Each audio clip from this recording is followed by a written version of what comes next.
council to order at 6 p.m. April 20th, 2021. And with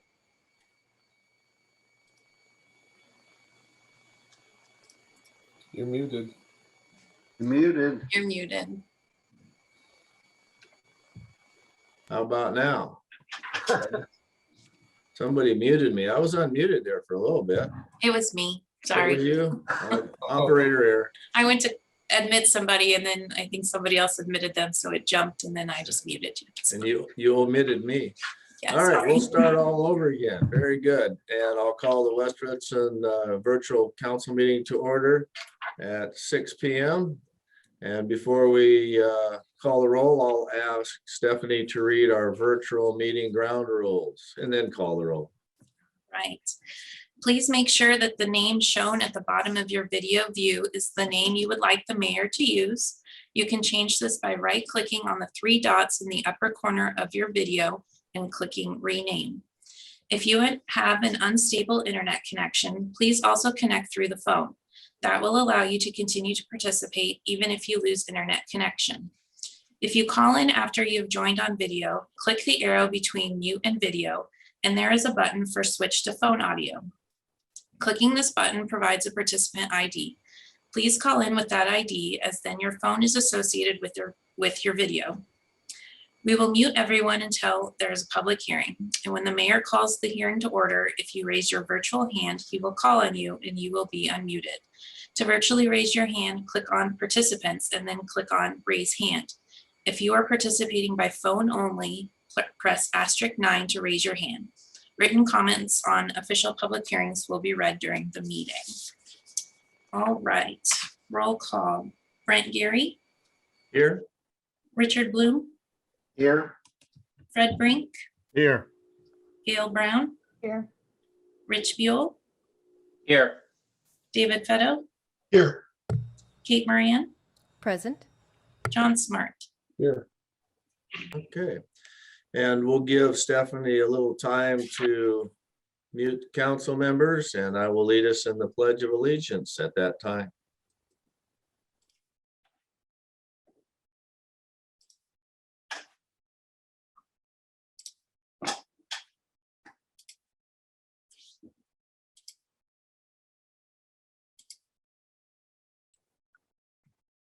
I pledge allegiance to the flag of the United States of America and to the republic for which it stands, one nation, under God, indivisible, with liberty and justice for all.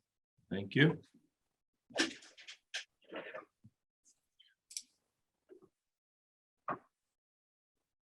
All righty, I'm back. Okay, council, the agenda is before you. Do I have a motion to approve the agenda as presented? Mr. Mayor, I make a motion to approve the agenda as presented. A second. Motion and a second. All in favor, say aye. Aye. Opposed, like sign, please. Motion carried. Thank you, council.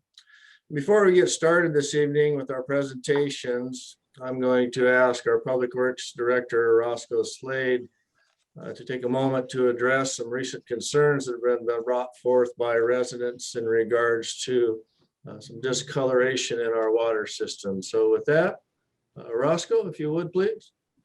Thank you, Mayor, Council, and members of the public. I'm going to read a letter that will be posted on the city's website and our Facebook page after the meeting. Public notification of drinking water issues is essential to educate the public, protect public health, and build trust with consumers through open and honest sharing of information. One of the best ways to earn the community's trust in West Richland's commitment to delivering safe and reliable drinking water is to ensure people within the service area are provided with timely public notification about potential issues, what is causing the issue, and most importantly, what is being done to correct the issue. Over the last 3 weeks, residents have intermittently encountered discolored water. While city staff have responded to mitigate the aesthetic issue, several residents still had concerns with the issue and directly contacted the Department of Health Office of Drinking Water. The Department of Health confirmed that the city's potable water is safe to drink. If you experience discoloration of water, we recommend you wait until it clears before drinking it. Naturally occurring minerals, primarily iron and manganese, flowing within the water are typically to blame for water discoloration. These minerals, which are heavier than water, settle in the water mains when water usage is low. Typically, this occurs during winter months. When the water flow increases or changes direction, the minerals are stirred up in the city's water mains and flow out the faucets into your homes. The discolored water intermittently experienced has primarily occurred in residential neighborhoods along Belmont Boulevard, Paradise Way, South 58th Avenue, Collins Road, as these neighborhoods are located between the water reservoir and Flat Top Hill and the city's 3 largest groundwater wells on Rupert Road. These are well number 7, well number 9, and the newly completed well number 11. A combination of well 9 turning on during the week of March 29th, well 7 turning on the week of April 5th, and the city's new well being turned on the week of April 12th to meet increased water demands, stirred up the iron and manganese deposits. There were also other factors that contributed to the discolored water, such as large amounts of water being used in new developments for dust control associated with several recent windstorm events, and also a water main break on Ironton Drive. I received several questions from residents. I'm going to go through a few of these. They seem to be the top thing is what is the city doing to mitigate the water discoloration situation? The city's public works crew continues to flush water mains and the residents' service lines to flush out the iron and manganese mineral deposits. The city has also revised the programming of the water system's telemetry system. This system is what turns on and off the wells based on reservoir levels. And so the program has been changed so that wells 7, 9, and 11 do not turn on and off at the same time. The city has also worked with the owners of new developments to use irrigation water when available, rather than city water for dust control. Another question that's come up is what should I do if I experience discolored water? The city requests that you try to run the cold water for a few minutes to see if the water clears up. If it's still discolored, or if the water does not clear up, please contact the city at 509-967-5434. Press 1 to select emergency. This is also the after hours water and sewer emergency number. Same number, it'll just go through Kelly's dispatch services that will dispatch a maintenance employee. City employees are available 24/7 to respond to these types of issues. An employee from the city's maintenance department will be dispatched so that the issue can be mitigated in a timely manner. The city has limited staff and does not monitor the various social media sites. Please contact us. Don't assume your neighbor will call. Give us the opportunity to provide you with excellent customer service.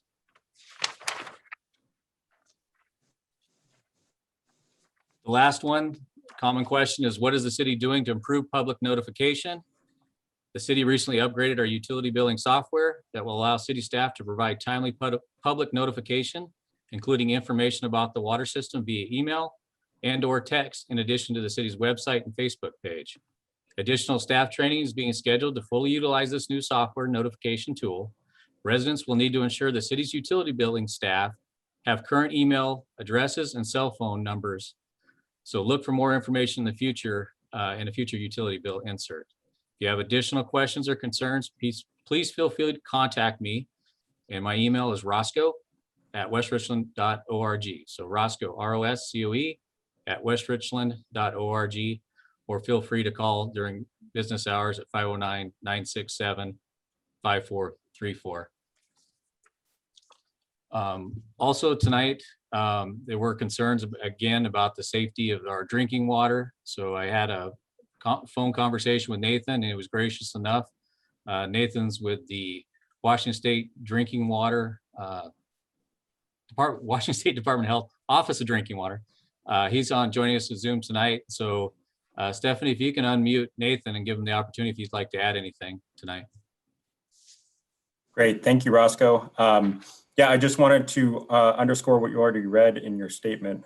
First of all, that the Department of Health is satisfied with what the city has done so far, both in ensuring that the water continues to be safe to drink and meets all applicable safe drinking water standards, and also express my appreciation for what the city's done so far in kind of their work to find the problem, fix it, and pursue it down each angle. So, it's a complicated issue, and appreciate all the work that you're doing. And we're satisfied with the response at this point. Thank you for your communication with us, and we stand ready to help in any way we can. Nathan, I want to thank you for taking the opportunity this morning to have a conversation with Roscoe and I. And as we discussed this, there are a lot of contributing factors, and you made the comment on almost the perfect storm. So I appreciate your input and understanding of the avenues that we've taken to rectify this particular issue. And if there's any council members that have any questions of Roscoe or Nathan, go ahead and raise your hands and I'll recognize you. I see Gail, you got your hand up. You're muted, Gail. I was just curious if we should have put that in the agenda, since that was pretty important and you read some stuff into the minutes. We didn't add it to the agenda. I had that conversation with Stephanie earlier and it wasn't, but yeah, wasn't a necessity, but it is in the minutes and it is being recorded and it's public records. David? Thank you, Mr. Mayor. Roscoe, so once this is all settled through, do you recommend people dumping their hot water tank to flush that stuff out of the bottom of it? So, yeah, so that's why we always say when you open your faucet, if you do see discolored, use the cold water faucet. And if it's not clear, to call us so that we can flush your service line and the main. If you're running hot water, it will get into your hot water tank and exacerbate the issue. So yeah, if you've got that, we have hard water out in West Richland, so we recommend routinely flushing your hot water tank. But yeah. Thank you. Councilmember Moran? Thank you very much. I have been watching a lot of the comments come through on different apps like Nextdoor and Facebook, and something that I'm wondering that has been mentioned a few times is, why do we not have a point of origin filtration system? Because it seems like some of this might be mitigated to all of the houses that get it if it were filtered at the point of origin, at least to get some of these solids out, or if there were some sort of system that we could use that could somehow make sure that these solids don't come through. Because while I understand that we do have the mail as a means to get the information out to residents, when somebody's pouring a bath for their young children, they don't expect to find brown water and then have to call the city to flush and wait for all of that before they can put their children in a clean water bath. So I'm wondering, is this something that we would be looking into? Because I've seen some people say that they've had to change their filters for their whole house systems multiple times. And I know that this is an issue when we have wells, but I'm wondering if, as the provider of that water, the folks that are receiving that water should have some understanding that the water they're receiving is fairly clean. Even if it's safe, it does not look well when you wash clothing. For instance, a load of whites in this, it's not going to get as white as it could if it were water that did not have all of these solids in it, like the iron and the manganese. So I think that's my big concern, is why are we not doing a point of origin filtration system? Excellent question, Councilmember Moran. So start with the last part. If you do laundry, load of whites, and you have discolored water, don't put it in the dryer, rewash it. There's actually stuff you can get at the grocery store that will remove that if it does get stained. But don't put it in the dryer, that will set it. The first question, as far as looking at filtration at the well sites, we have a number of wells. I think this was looked at probably 15, 20 years ago. It's put an industrial sized filtration, reverse osmosis system. It's doable. We looked at it back then, but it was very, very expensive for upfront capital, along with the ongoing maintenance of that type of a system. So it was looked at before. It's something we can look at again. The consensus back then was the majority of our water, potable water, unfortunately, is getting spread on people's lawns, and it wasn't cost effective to treat it to that level, to spread it on, on your lawn or for that. The direction was, flush it out. We know we have hard water. We know these deposits occur, and do routine flushing. And for the most part, it's worked. Like I said, these last 3 weeks, it's not been one issue. It's been multiple. Unfortunately, it's hit the same neighborhoods each week. And so we've been out their house multiple times and understand the frustration. But the short answer is we can look at it again, Kate, and we are in the process of updating our water system plan. So it is definitely something we can look at. Maybe the technology's improved in the last 15 years and the prices come down, but that was the answer back then, but we sure can look at it again. I appreciate that, and I hope that we do, because I know that there are a lot of people that were having issues with this before I had noticed it, but I also have a whole house softener system, so I didn't notice it. And then I went out and I smelled the salts that is in my softener system, and it was terrible. And between that and the reverse osmosis underneath of my sink, I didn't notice it from drinking water. So I'm hoping that moving forward and rather soon, we can discuss this, because it seems to be an issue every year around this time, as you've noted, for years. So, thank you. Councilmember Bloom? Yes. Are we also flushing fire hydrants at the same time? That's correct, Councilmember Bloom. So typically when we get a discolored water complaint, we'll check the service. If you flush this, pull the meter, we can flush it. If it's discolored after a little bit, maintenance guys know that it's in the main. And so, yeah, they use fire hydrants to flush. We coordinate that with our annual fire hydrant confidence check. So we're checking fire hydrants throughout the system. We're also flushing out these mains, knowing that. I was just wondering whether we were doing the fire hydrant confident checks and also contributing to it. No, that's actually helping getting those deposits out out of the system. The comment, just so it's clear, this is a buildup over the years of low flow over the winter months, and it just basically it stirred up in the summer. So even a filtration system, you can't. The perfect filter doesn't let any water come out. So I'm not sure that we can get it down to, because a lot of this stuff was in the micron level, and I can't see that we're going to filter down to that level. Anyway, I just wanted to ask about the fire hydrant flushing. Good. Thank you, Richard. Any other council? Okay. Seeing none, I'll again thank our guests for joining us this evening. And Nathan, you take care. I hear you're down in Tri-Cities visiting. That looks like you got a comfy motel room with a nice air conditioner working. So go take a stroll on the boardwalk and enjoy the evening. And you're more than welcome to hang around if you'd like. But thank you again for taking your time out of this evening to be with us. Thank you, Mayor. You're welcome. Okay, council, we'll go ahead and move on to presentations. We have 3 of them this evening. And we're going to start off with Chief Majetic and Officer Flores and an award that he's being presented. Chief Majetic, if you would, please. Thank you, Mr. Mayor. Yes, Officer Daniel Flores is in the audience. I saw that. And tonight I wanted to take an opportunity to present before council Officer Daniel Flores with the Life Saving Award. And the reason I want to do it before council and the members of the audience is just really as a reminder of what your men and women of your police department are doing on a daily basis in our community. And this is really self-explanatory what an outstanding job one of our officers, Daniel Flores, had done.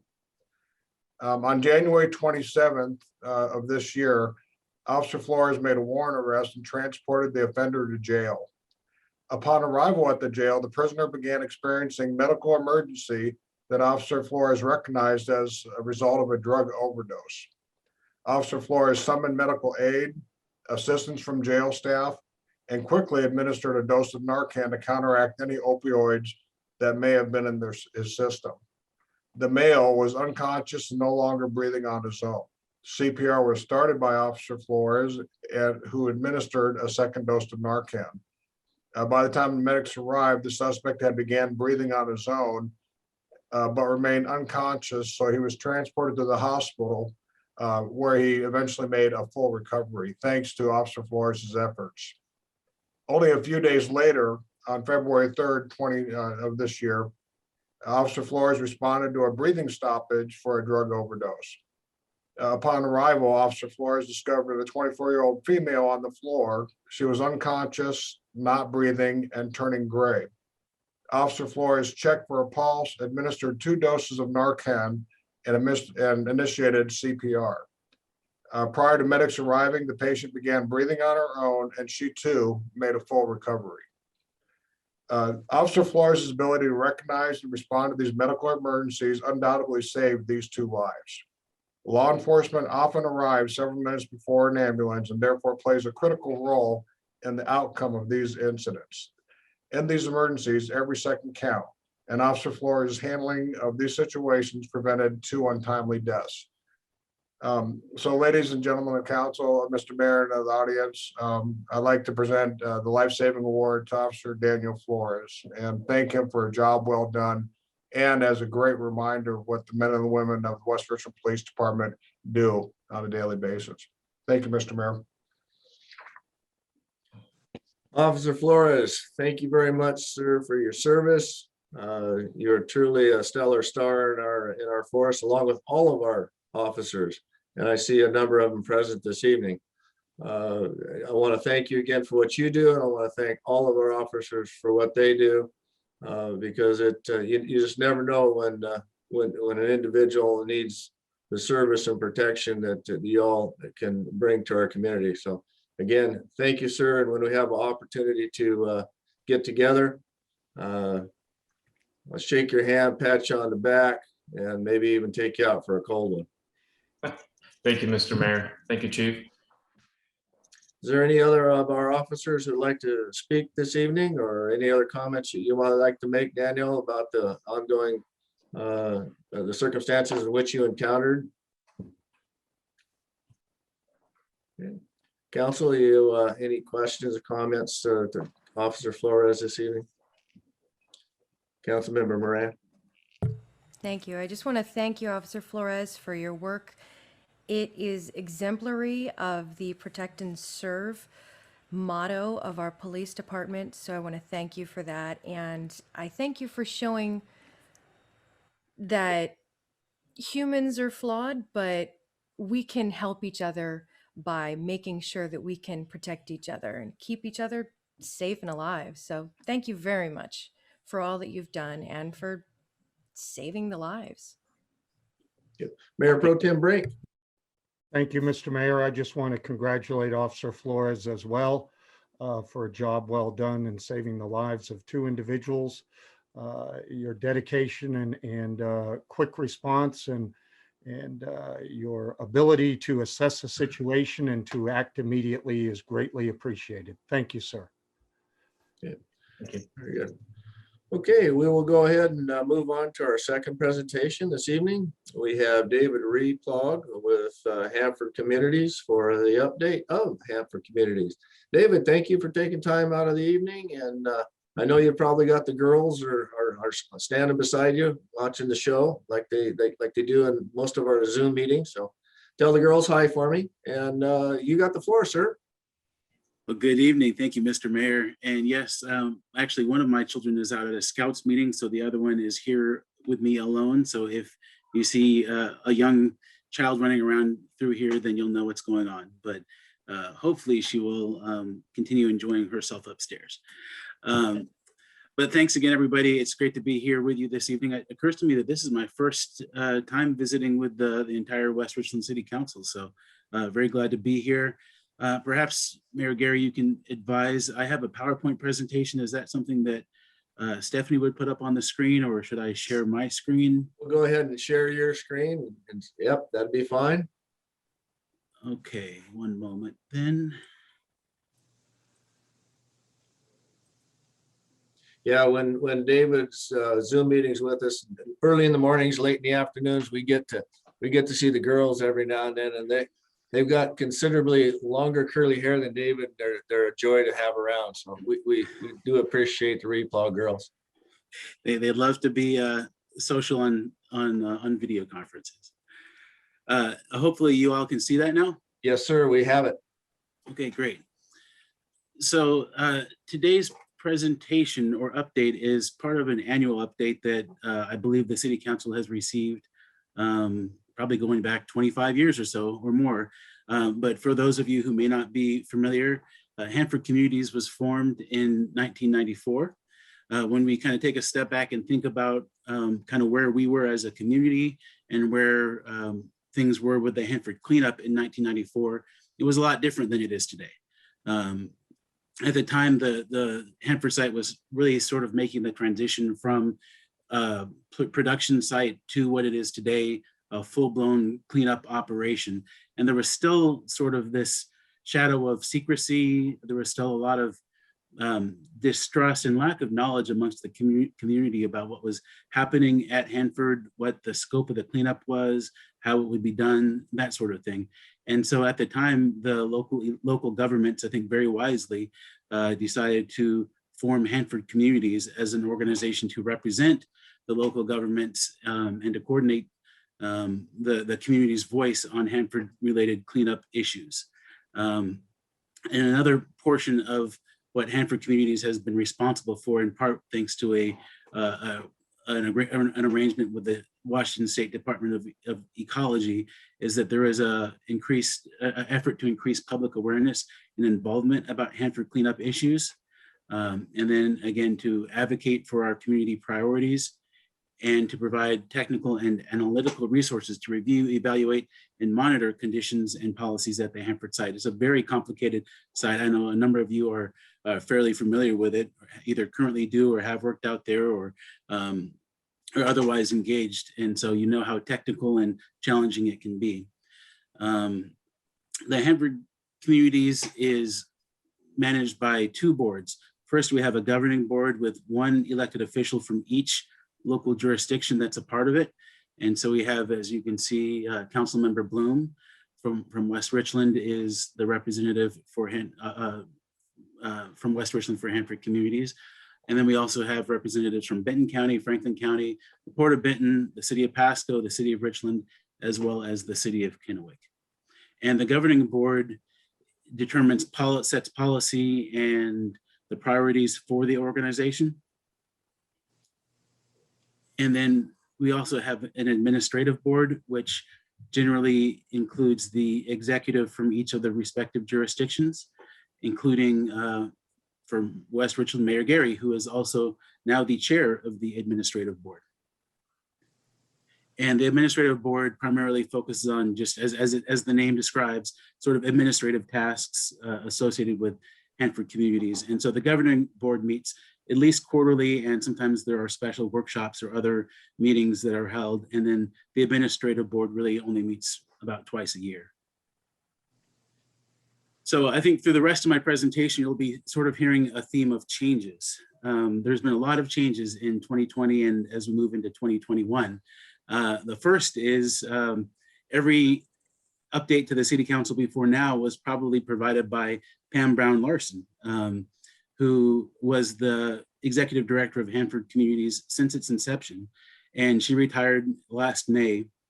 And in the lead up to her retirement, some conversations began between members of the Hanford Communities Administrative Board, as well as myself and first Carl Adrian, Tridec's former president and CEO, and then with Carl Dyke, Tridec's current president and CEO, about whether it would make sense for Tridec to sort of manage and operate Hanford Communities, not as a part of Tridec, but as a separate and distinct entity in and of itself, like it's always been, but just kind of managed and operated by Tridec. Previously, as you might know, it was operated it fell within the umbrella of the City of Richland government. Pam Brown Larson was a City of Richland employee. But over the course of a number of conversations, we determined that it did make sense. And so for those of you who aren't familiar with me, my other job, I guess, if you will, is I serve as Vice President for Federal Programs at Tridec. And so I do much of my work is focused on, again, Hanford cleanup issues, advocacy related to Hanford cleanup. And so there was a lot of perhaps overlap, or at least a lot of areas where there was a great kind of convergence. And so we did decide that it made sense. And so beginning in May of last year, the transition to TRIDEC was complete, and then I became the executive director also for Hanford Communities. I mentioned earlier that for over 20 years now, there's been a grant contract with the Department of Ecology to really focus on public information efforts. Previously, that really was focused on, there was a quarterly newsletter that was sent out by mail, along with some videos that were recorded and posted on YouTube, and then a few other kind of things, but those are the two most visible. With this new sort of management structure, we decided to kind of update the way things were done, in the sense that we created a new website, hanfordcommunities.org, which I hope you all will all visit. I think it's a good, strong website. It includes things like our issue agenda and some general information about the Hanford site and the various cleanup projects. But over time, I really hope to build it out to be sort of a one-stop shop. So for anybody in the Tri-Cities who sees a article in the newspaper, or see something in the news or at the supermarket or whatever, and wants to know a little bit more about, hey, what's going on at the waste treatment plant, or what's that project all about, they can go to hanfordcommunities.org, because right now there's a bevy of different websites, and it can be kind of easy to get lost, or very hard sometimes to find the information you're looking for. So that's really what we're hoping to develop with the hanfordcommunities.org website. And then we've also added some more social media, particularly Facebook. So again, I would invite all of you to search on Facebook for Hanford Communities and like our page. We have regular posts, including, there's one today about a public comment period and open house for a Hanford permitting issue. And so again, we're trying to just make sure that do everything that we can to make the community aware of opportunities to be involved in Hanford cleanup, decision-making, and the issues that affect our community so directly. And so continuing with the theme of change, now that we're 4 months into 2021, we have a new administration. And with that, we have new priorities and new leadership at the Department of Energy. We have a new secretary, now former governor, current secretary, Jennifer Granholm from Michigan. And then the slide deck is actually a little bit outdated, because David Turk is no longer the nominee. He's been confirmed to be the deputy secretary of the Department of Energy. And then we still have yet to see any nominations for other important posts, such as the assistant secretary for environmental management. And then we still have yet to really get a good sense of the administration's priority as it relates, or a sense of how the new administration prioritizes not only Hanford cleanup, but cleanup across the Department of Energy complex. And I think we'll know a lot more once we see the full president's budget request, most likely next month. And then also within DOE at the headquarters level, there's been a reorganization where, at least as of right now, the Office of Environmental Management reports directly to the secretary, rather than where it had been previously in reporting to the Undersecretary for Science. We also have some changes congressionally. The majority in the Senate has shifted from Republicans to Democrats, meaning that Senator Patty Murray is a senior member of the majority in the Energy and Water Appropriations Subcommittee. And then Congressman Dan Newhouse is also a member of the Energy and Water Appropriations Subcommittee in the House. I mentioned those subcommittees in particular because they are especially important to our community, as they control funding for both Hanford cleanup as well as the vast majority of the funding for Pacific Northwest National Laboratory. And so we're frankly kind of blessed to have two members of our delegation who are on that subcommittee and can be very helpful. Senator Cantwell is also now in the majority as a senior member of the Energy and Natural Resources Committee, and they have jurisdiction over the Department of Energy. And what's really helpful there is that she and every member of the committee has a chance to ask questions to all DOE nominees. And so she was able to ask Secretary Grant. And so the plan is to move those capsules into dry storage And from our perspective, we really would like to have that happen as quickly as possible to eliminate that threat. And then last couple ones, the 324 building, there's a waste site called the 300-296 waste site below the 324 building. And that's a very high radiation waste site that is in very close proximity both to the Richland city limits as well as the Columbia River. It's relatively safe for now, given that there is a very large facility immediately above it. But given its proximity, again, to the city and to the river, it's a real priority to get that waste site remediated as quickly as possible.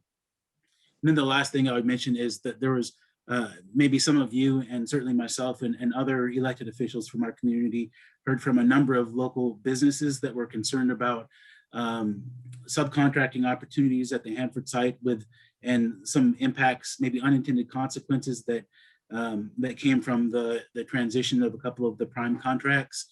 And so we have been following that very closely, had any number of conversations with DOE leadership at both at the local site level as well as at the headquarters level. And it's my sense that DOE is generally very committed to supporting local businesses, but again, there was an issue that was perhaps overlooked, and there were some unintended consequences that have hurt a few of our local businesses, and we're doing our best to minimize those impacts and to identify where there might be more opportunities for them in the future. And with that, I will conclude my presentation. I'd be more than happy to answer any questions you all may have, but thank you very much for providing me with this opportunity. All right, David, thank you. So if we go ahead and exit out of that, we'll get our screen back. Perfect. Thank you, David. Yeah, and David's a great asset to Hanford Communities as his executive director. David comes from has a wealth of knowledge related to legislative, coming from the offices of Senator Cantwell and Senator Murray, working in DC on the Hill. Has a lot of knowledge and it's certainly beneficial for the Hanford communities in our regions here, and his commitment with TRIDEC and Hanford communities is certainly a win-win. So David, thank you very much. Council, do you have any questions of Mr. Replog this evening? Councilman Bloom, and I thank you for your participation and commitment on Hanford communities, and go ahead, get the floor. I just wanted to comment that with the transition of Pam leaving the position, David has really filled a large void. Nothing personal, but and he's done an extremely good job. Thank you. Yeah, we're going to keep him around for a while. Yeah, it's nice to have the cross train. All right, David, thank you very much for your presentation this evening, and I'll turn you back over to dad duties and maybe a little ice cream and a movie. See if I can find the fire extinguisher. It might be necessary this evening. All right, David, thank you much. Right, thank you. Much appreciated. Okay, and our third and final presentation, we welcome Sarah Schwan of Mid-Columbia Library and her annual report for MCL this evening. Thank you, Sarah. Appreciate you taking time out of your evening. No little ones running around your house? Not yet, but I will second that no child needs you more than when you're on a Zoom call. So Yeah, mine should be home here shortly, but let's hope this not before I'm done. So I appreciate you all having us, and I look forward to presenting what has been, challenging.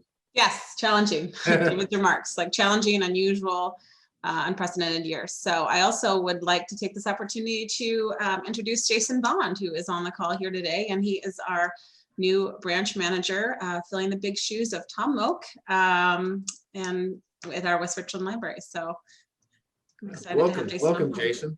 Nice to meet you all. Thank you. Okay, so Stephanie, I believe you've already allowed me to share screen, so I will go ahead and do that.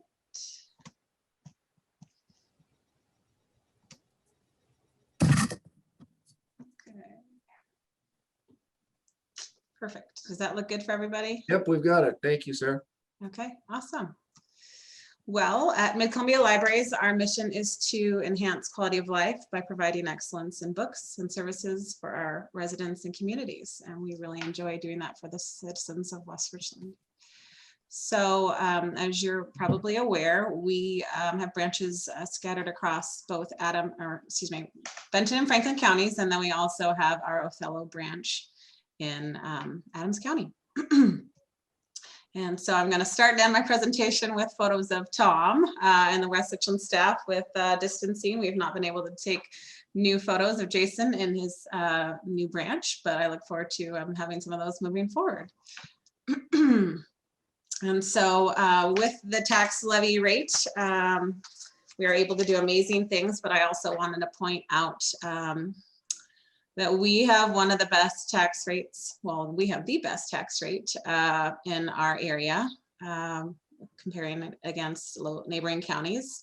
So at 31 cents for our levy tax rate, it's one of the smallest ones in the state. And we're really proud with how we are a very leanly run organization. And, you know, we're focused on automation in some different ways, which hasn't been the best during COVID, you know, self-checkout, it's been another thing to clean, but we look forward to getting back to normal and continuing being able to serve our residents with a very great tax rate. And so we are very proud of the number of cardholders that we have per capita here. As you're looking against King County there, the second column in from the left. North Central has us beat, but pretty darn proud of how we compare against other systems across the state. And so our checkouts per capita are right up there amongst the top of them. And so we are pretty proud of that. And in addition to later, I'll show you how our investment in the collection and how much we get per back for every dollar that we spend into that collection. So here's our West Richland Library. For demographics that took place in 2020, ending the year, we had 13,473 residents of West Richland as cardholders. And then we had 526 people who are cardholders who are not residents of West Richland, but they have it listed as their home branch, if you will. So perhaps they live elsewhere, but they work in West Richland and they want to go and visit their branch during their day. So the average age of our customers with West Richland is 40, and 61% of those are women. 38% of them are male, and we did have a few of them who elected not to divulge their sex, but we also have a total that's totaling up to the 96% there of our total branch customers. And then being from West Richland, and then 4 of them being non-residents. And so to recap that very unusual, oh, and so I did want to mention on that last slide that 86% of residents per capita in West Richland are cardholders. So we're very, very pleased with that number. And so what has been a very unusual year, we did see 16,000, close to 17,000 people visit our libraries. So that was before the shutdown. And then as we were reopening for curbside and branch browsing. And so while these numbers are very limiting compared to previous years, I do have some great stories that I'll be sharing at the end of my presentation that really illustrate the need of and how we've been able to continue to provide services and meet the needs of the community. But we have had our public computers accessed over 2,500 times, and then we had just shy of 2,000, excuse me, West Richland customers attend our in-branch programming. And so if you are looking at the, oops, darn it, the value of West Richland Library to the community, you know, our contract is just above 500,000. And so in the left-hand column, you'll see the value that provided with that contract. And so that 280,000 is going to be direct operating costs, and above that is going to be indirect operating costs. And then every year making capital improvements, computer improvements, that's going to be about $75,000. And then during the year, located physically within the West Richland branch, you're going to see a collection valued at, you know, over close to $700,000. And so speaking of that collection and how it was utilized, over 175,000 pieces of the collection were checked out by customers from West Richland. And that included 36,000 items that were placed on hold. And so really utilizing our online reservation system or calling in and placing those items on hold prior to going and getting them picked up. And then of the total pieces of the collection that were borrowed by people from West Richland residents, 46% of that was from our digital collection. So close to half of the collection is the digital collection, which we, during the pandemic, really invested a lot in, since that was the one means that we could continually reach people through our collection. And so last year we invested 1.3 million of our budget into the collection and the materials. Our entire collection is worth over $11 million. And in 2020, 347 West Richland customers checked out close to 16,000 physical pieces of our collection from the other libraries. So people who are residents of West Richland going and picking up pieces, whether they work or whatnot, traveling the Great Tri-Cities, they're picking it up at a different location, with the majority of it being at our West Richland library, I'm sorry, at our Kennewick library. And then close to 300 West Richland residents list a library other than West Richland as their home library to go and pick up our books and pieces of the collection. So you can see here that for every dollar, as I mentioned last year, it was 1.3 million. We see, over 2 checkouts for a piece of that item. And we're really pleased with that number as you compare it against likewise similarly sized systems across the country. And so one of the major ways in which we've had to shift is through our library programs this year. And we will not have any in-person programming this summer. So our summer reading program has evolved, and I'll illustrate that a little bit more as we continue. But in a typical year, this data is from 2019, we do have a really great rate of participation from our residents. Not quite as high as North Central, but we're really pleased with the participation from our customers. And so if you go on our website here, you will see the online programming that we do have. There's weekly story times, there's different crafts. We have upcoming author visits, crafting, and different things. So really, our program department has seen amazing engagement on our YouTube channel. So a lot of our programming, especially the ones that we create on our own, are able to rest there on the website, and people go back and revisit it and really continue to enrich our community and our residents. And so upcoming, we have this John Parra event just took place, but these 2 programs, along with 2 others, are part of our Mid-Columbia Reads Junior. So we've been able to, through Zoom, find a way to do the transcriptions, and then we are able to have a pretty much live translation for our Spanish-speaking families. And so we've also done some with our Arabic families as well. And so Henna Khan is one that's going to be coming up here this week, so people can Zoom in. And authors, unfortunately, being the commodity that they are, do not often allow themselves to be recorded. Therefore, they would get a lot less bookings. But John Parra was actually allowed us to record, and so we're excited to have that up on the website. But most often, that's not really an option unless we wanted to pay a lot more money. But some other great programming that we have coming up, we're just releasing our 100 books to read before kindergarten. That's in both English and Spanish, so we're really excited about that. There's an online challenge, and then those who finish those lists are able to get a book from the library. Some other online programming, Little Chefs, like I said, Creative Kids. We just launched Discover Washington passes. So at each one of our branches, you can go and check out one of the Discover Washington passes and go to any of our state parks across the state. And so we also have a big read challenge going on right now. So again, you'll see a lot of very robust online programming and engagement, and that we are looking forward to being in person. But at this point, safety comes first, and we're happy to be able to offer the programs that we are. So this was included in a presentation that we were going to give way back in over a year ago. But I still really love these anecdotes and wanted to include them in this presentation. And so we look forward to West Richland Peace Captain Tom Grego being able to schedule his meetings at the library across the street there.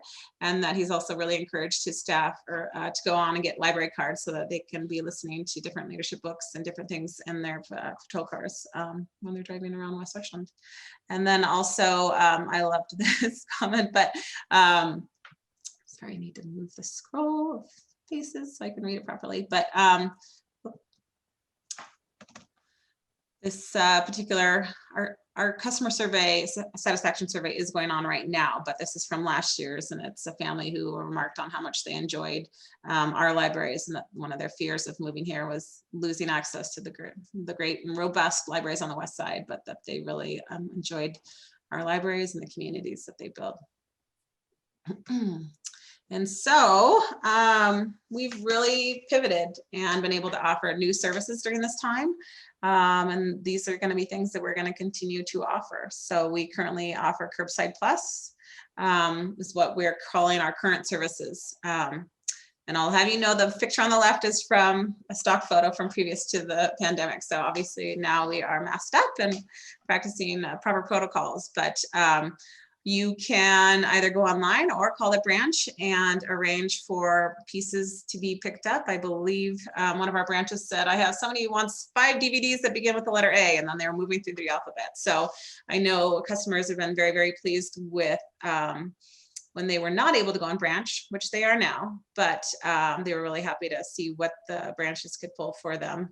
I know our West Richland customer service specialist, Sheila, had said the older customers are still continuing to love the curbside service, and that she feels, some have remarked that she's their own personal shopper when they're coming to pick up pieces of the collection, and that she's picked out for them using our library grab bags. So those have been really popular with schools and preschools where they're utilizing our staff to come in and browse for them and pull the collection. So some may continue to use the grab bag rather than come in to browse, but all of our branches are open for curbside, and then limited computer use and limited browsing. Our Lauren at our she's another customer service specialist at our West Richland branch, had said that they had 2 particular customers who were needing to come into the branch and use our computers for interviews. One was on Zooms and one on Microsoft Teams. So our tech department sent them cameras so that they could be sure to have the capabilities to do those. And so just really pleased, we're seeing a tremendous use of the computers of people who really need, it's, I think what they typically use WorkSource for, you're filling out job applications, unemployment, different things. So really seeing a very vital need, and we're very happy to meet that need in our communities and in West Richland. Sora was an app that we had already had, but with COVID really kind of accelerated the success of it. And so we are able to partner with our school districts, and Sora is on like school issued devices. And so students log in using not a Mid-Columbia Library card, but their own student ID number. And they therefore can then access our complete collection that is age appropriate. It's not the whole collection, but deemed appropriate by their school, and working with the librarians to get them access to titles within our digital collection. So we saw a couple of West Richland schools came on, and we saw late in 2020, but we saw already 500 titles checked out by those students through our Sora app. So we're really excited to bring our collection into those homes with those students who have those school issued devices. We are also 5 copies a day for drop print. So families with the distance learning or even distance working, you could go on, upload what you need to printed, and then they will deliver it to your car curbside. So we're seeing a lot of activity with that also. So I started, and I'm ending my presentation with a picture of Tom, and I particularly love this quote, that a library outranks any other one thing a community can do to benefit its people. It is a never failing spring in the desert, by Andrew Carnegie.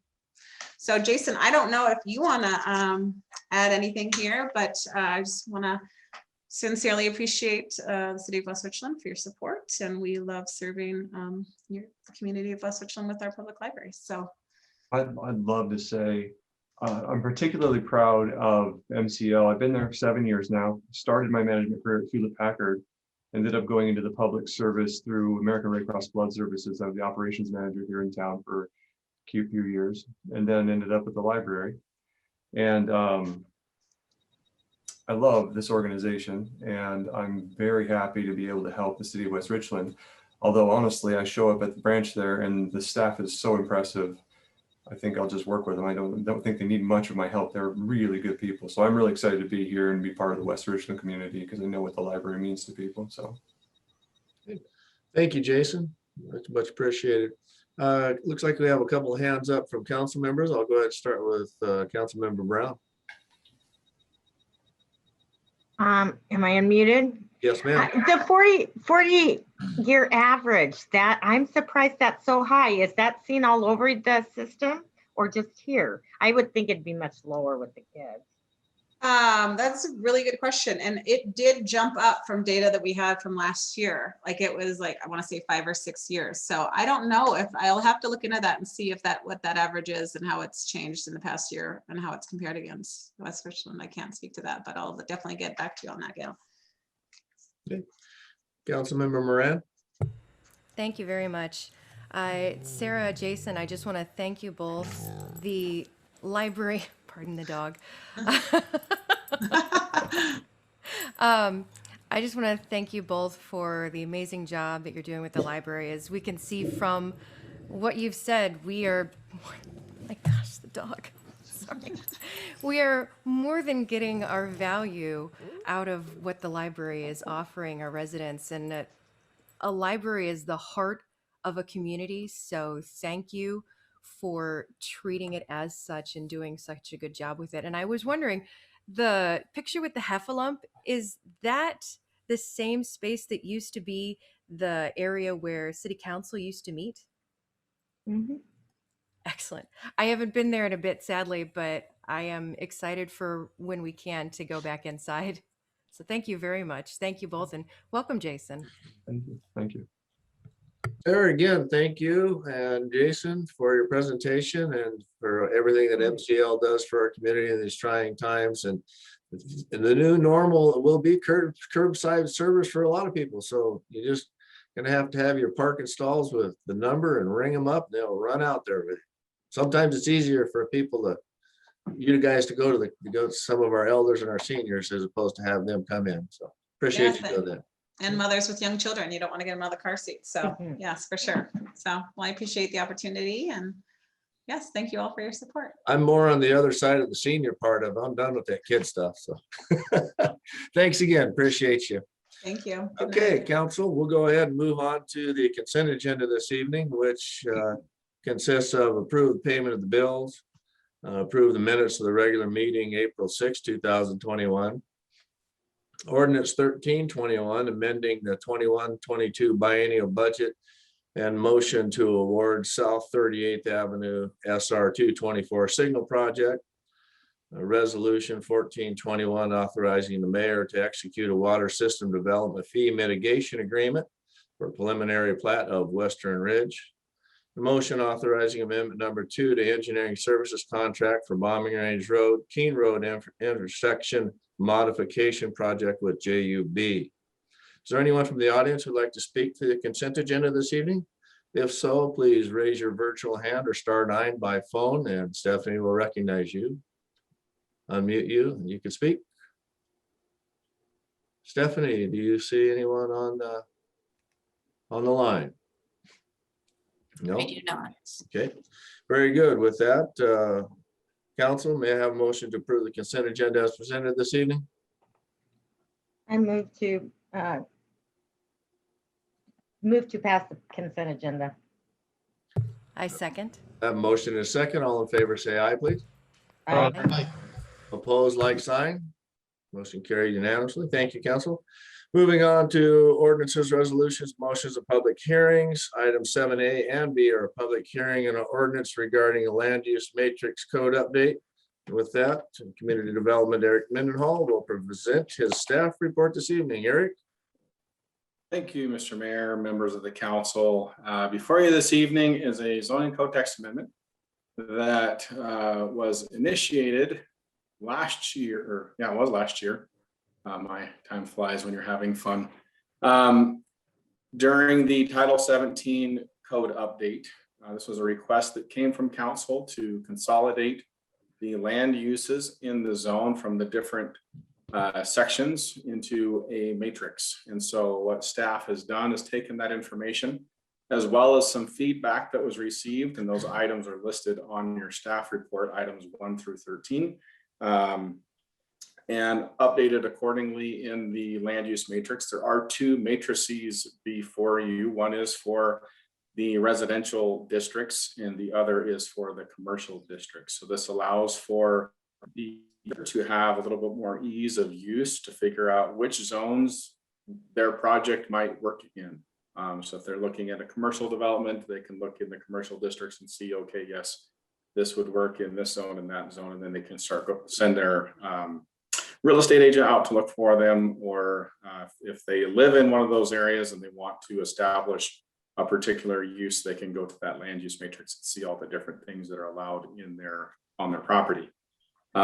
So staff's taken this to the council. We've reviewed it together, taken it back to the land use or to the planning commission, and reviewed it with the planning commission. They had held a public hearing on April 14th and voted unanimously to recommend council approve the proposed zoning matrix. And now it's here before you this evening. So that is the recommendation before you, and I'm happy to answer questions when the time's right. Okay, thank you, Eric. And with that, we'll open the public hearing at 7:09. If you'd like to provide comment to this item on the agenda, please raise your virtual hand or press *9 on your phone. You will be recognized by our clerk. She'll unmute you and you can make comment. Stephanie, do you see anyone on screen? I do not. Okay. Seeing none, I'll close the public hearing at 7:09 and ordinance 1421 land use matrix. Do I have a motion, please? Move to approve.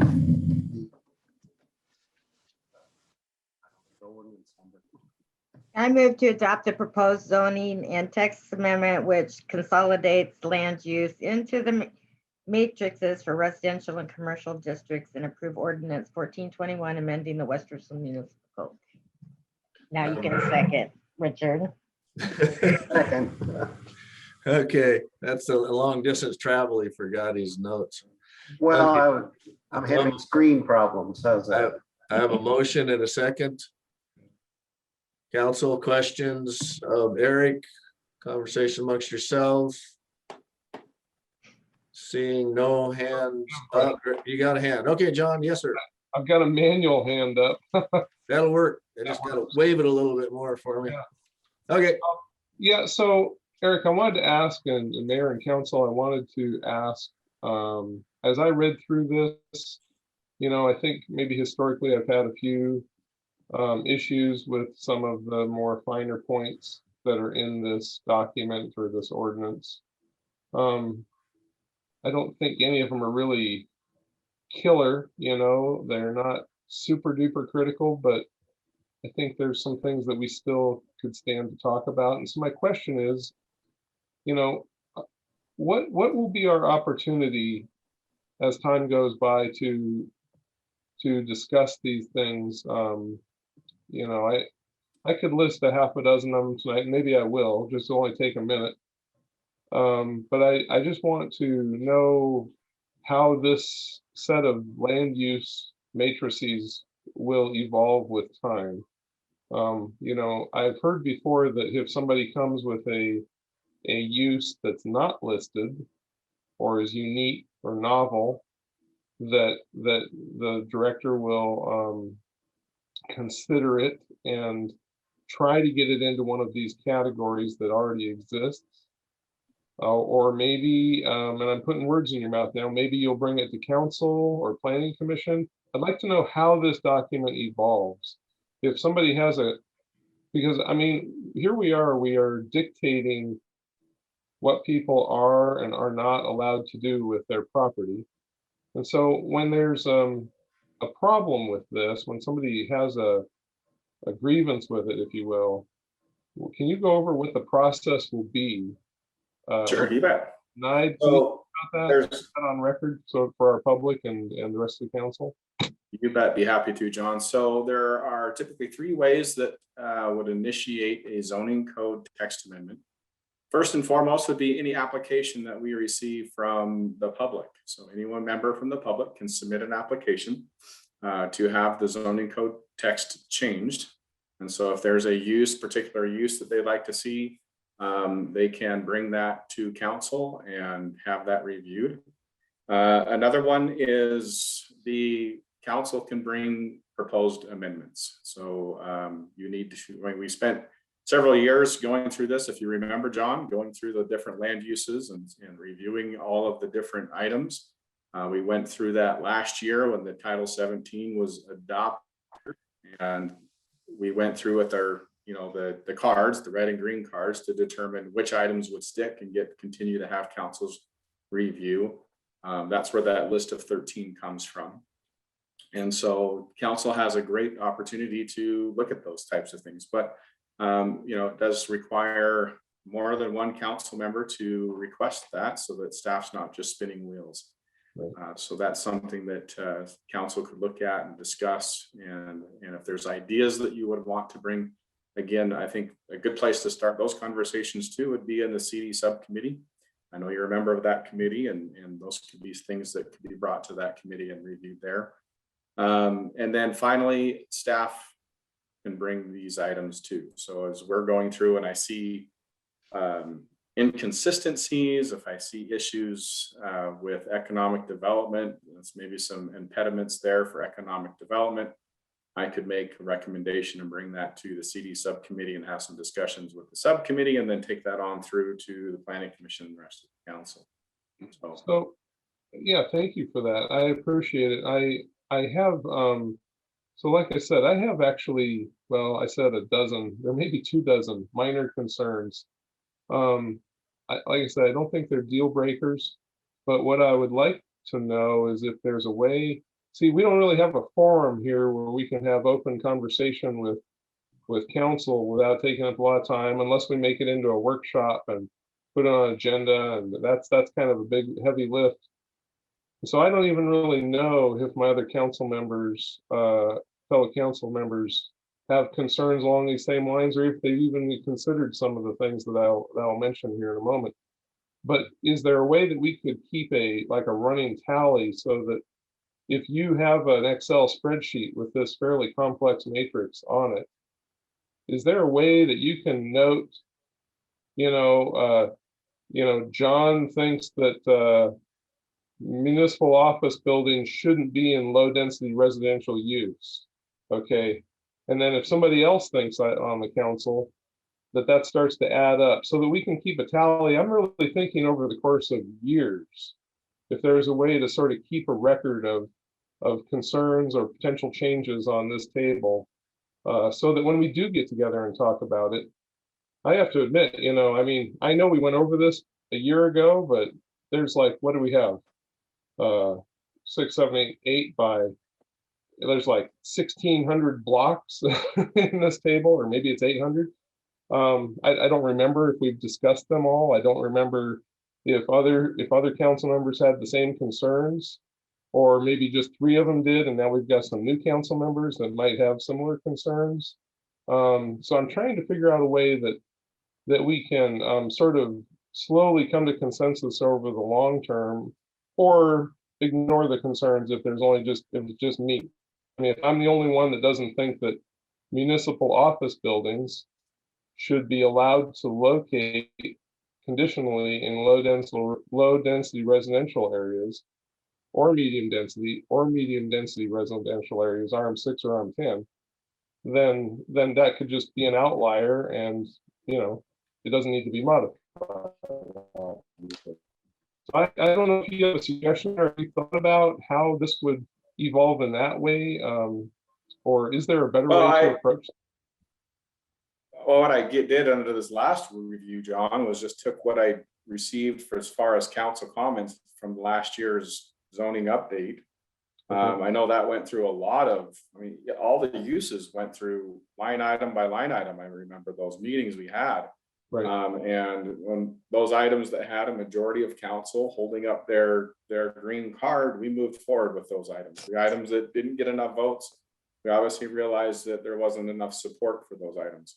Yeah. Maybe what we could do, John, is set up a CD subcommittee meeting. If you could send me your list of 6 or 12, whatever it is, I can put that together and have a meeting with the CD subcommittee, which we could have some further discussions on this. If other council members have the same issue, maybe we take a look at that and see if there's a consensus on those items.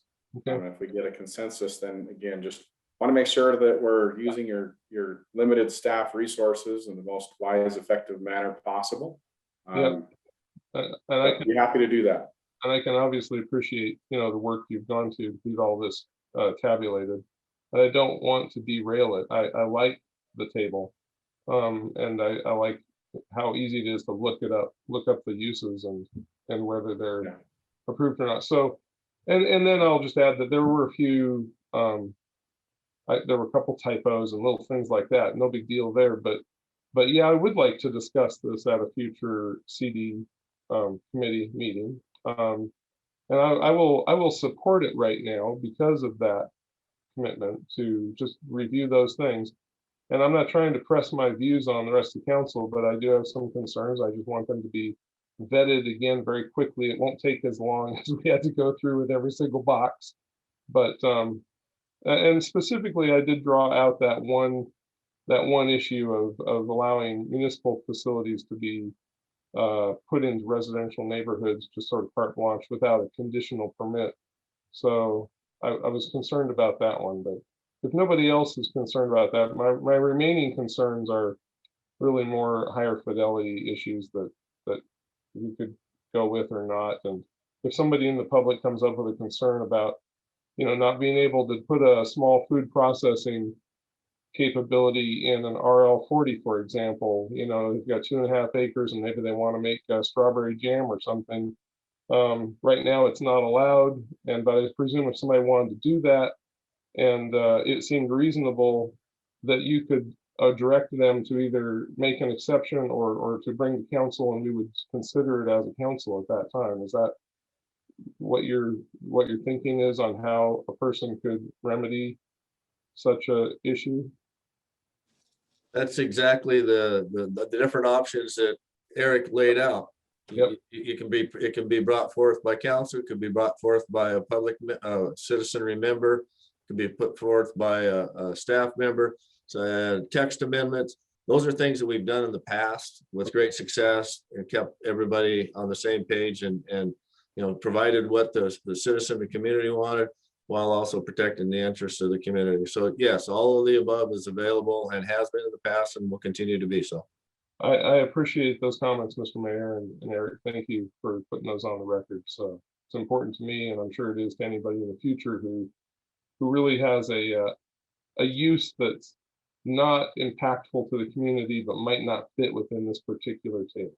Understood. All right, Okay. Perfect. Councilman Bloom? Yeah, I just have a suggestion for process here. There's really three different situations I see in this table. One where we're missing an opportunity and we really should consider whether we want to expand a certain activity in an area. And the other is we want to be more restrictive, which is what Mr. Smart was talking about.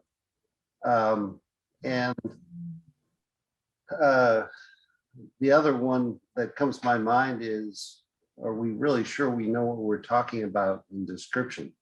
So if we could address these to council in that grouping, I think it'd be very useful. Things that we want to delete, things that we potentially might want to consider for economic development. What came to my mind was we don't allow fairs and other is. And, with the racetrack discussion coming up, we might want to reconsider that one. So that's only one little bit of the puzzle. Thank you. Councilmember Brown? I'm gonna kind of just flip this around, is that if people are, the city has to plan. It can't be just chaotic. We have to have a plan. This plan will never be perfect, but if people want to invest money and stuff, they should be doing their homework to see if that's allowed in the first place. You can't put that all in the city when you go buy 2 acres and you're not looking at what is allowed there and what isn't. And it happens all the time that people, they just assume they can buy the land and then they can do whatever they want. And that isn't the case. Some of that's just that we don't have the sewer and water for some industrial thing in the middle of whatever. We got to have some planning. So some of this has to go back on who's trying to do what. Okay, thank you. Gail. All right. Seeing no one else, council, all in favor say aye. Aye. Opposed, like sign, please. Motion carries unanimously. Thank you, council. Good discussion, appreciate it. We have unfinished business this evening related to residential street improvements. If you all recall, a few meetings back, council inquired about making improvements to our existing residential streets. And with that, we've asked Roscoe to prepare some information and to share with council.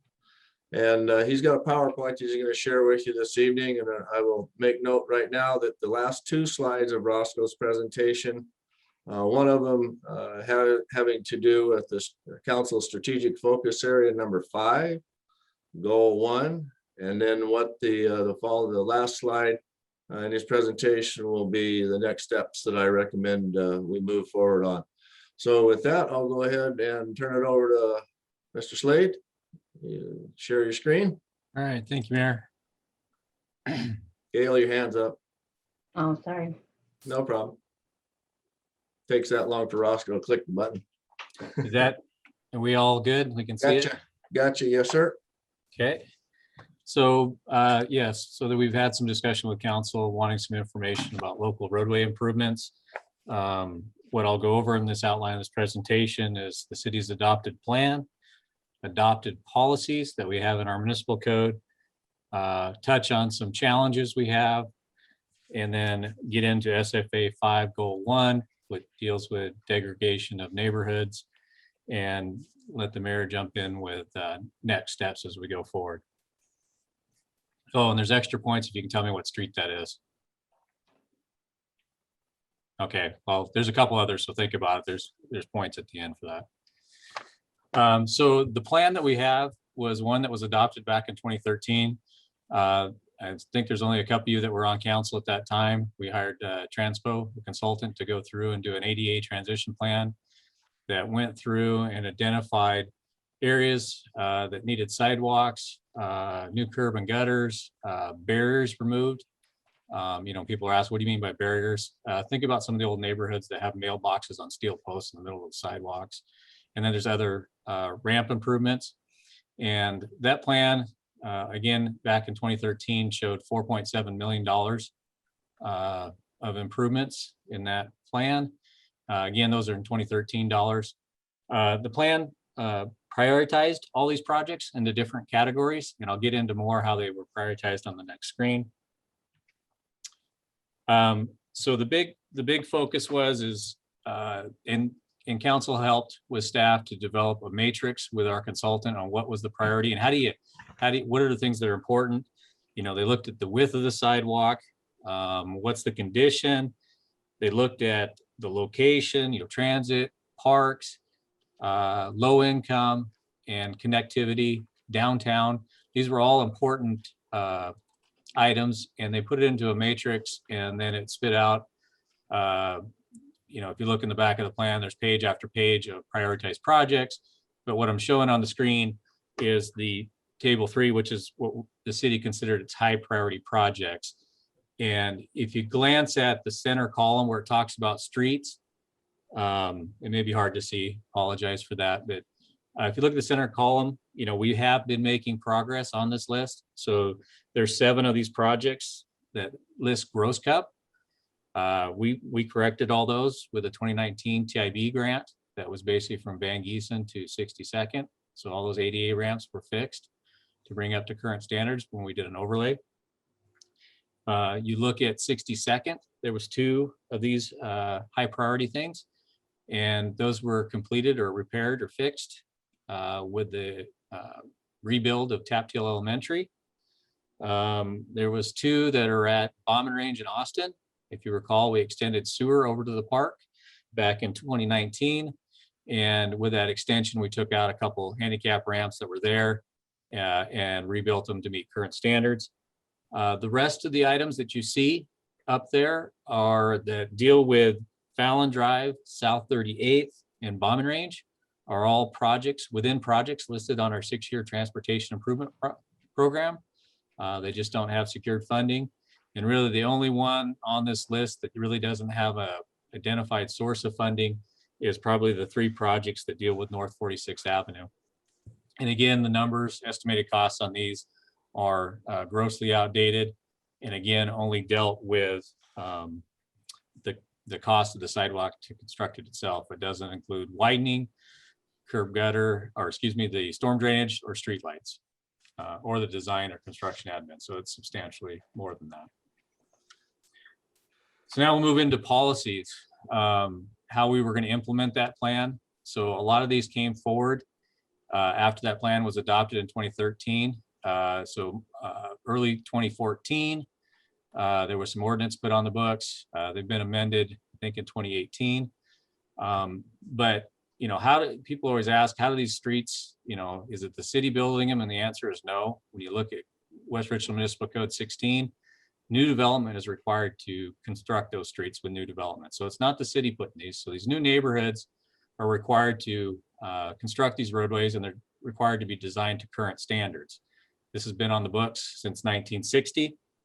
It's been the same requirement. The only thing that's changed is the standard back then.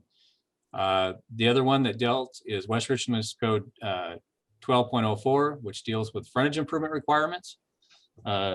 This is an ordinance that if you're doing a division of land, so you're doing a long plat, short plat, constructing new multifamily, commercial or industrial, construction of new single family residential, there are some exemptions in that. Change of use, construction of addition or alterations, that's got a lot of exemptions.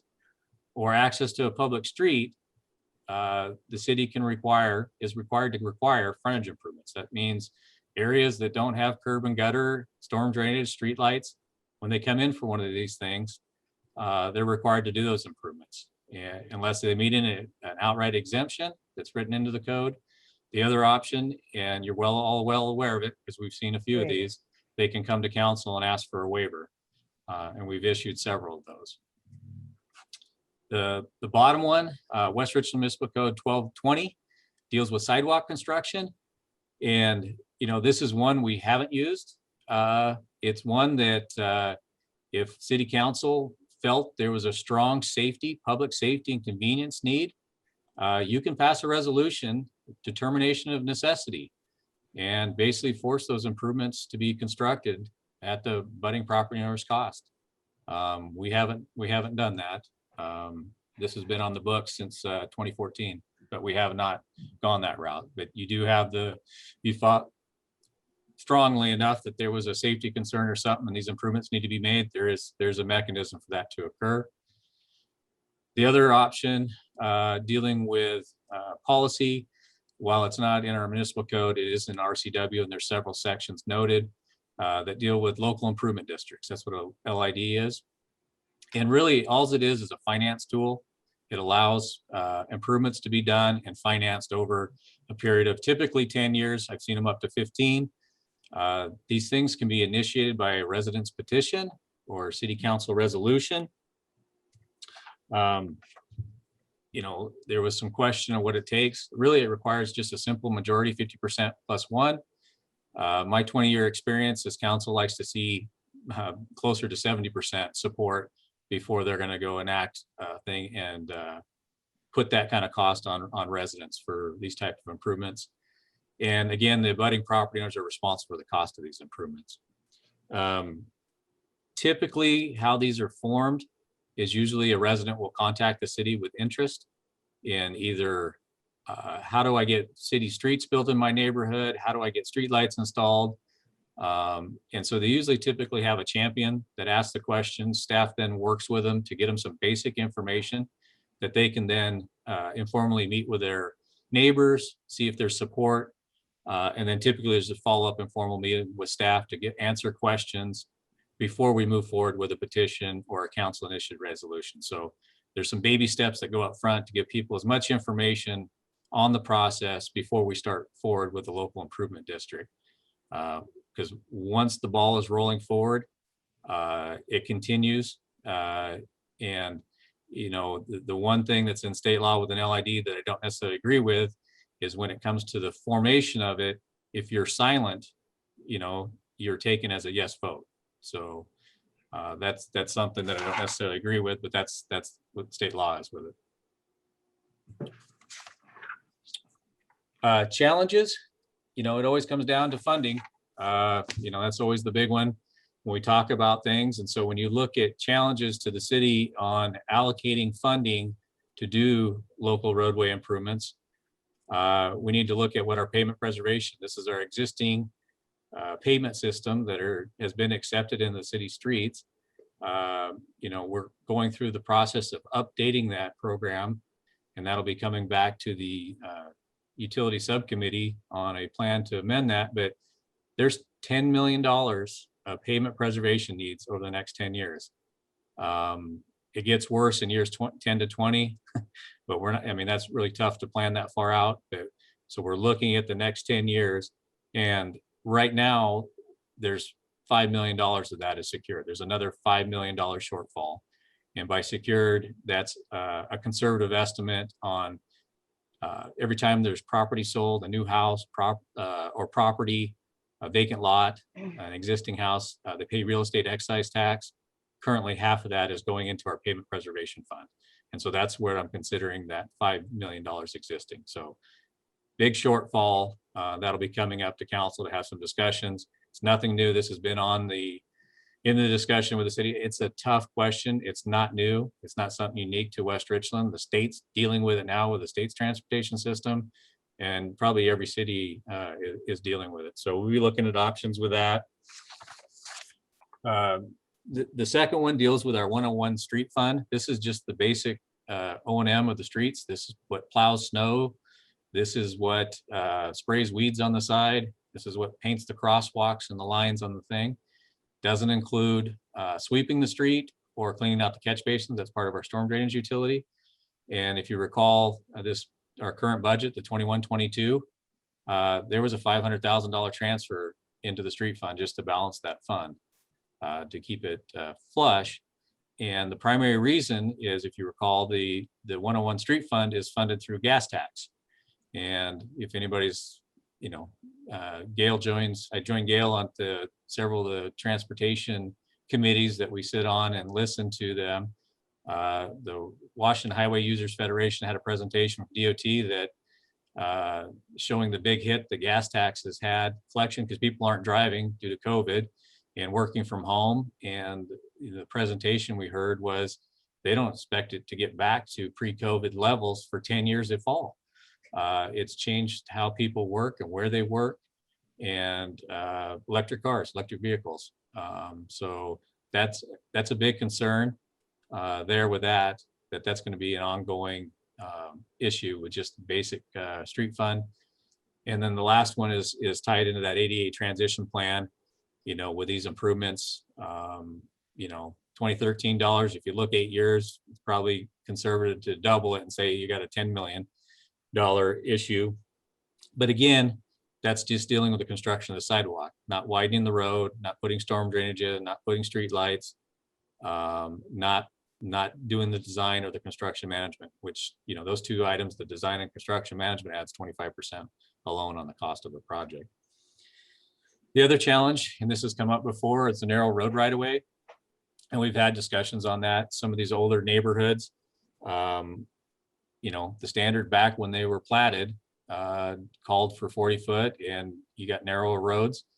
The street that you see in the background here is North 58th Avenue, looking south toward our Brotherhood Reservoir, or at least the old Brotherhood Reservoir.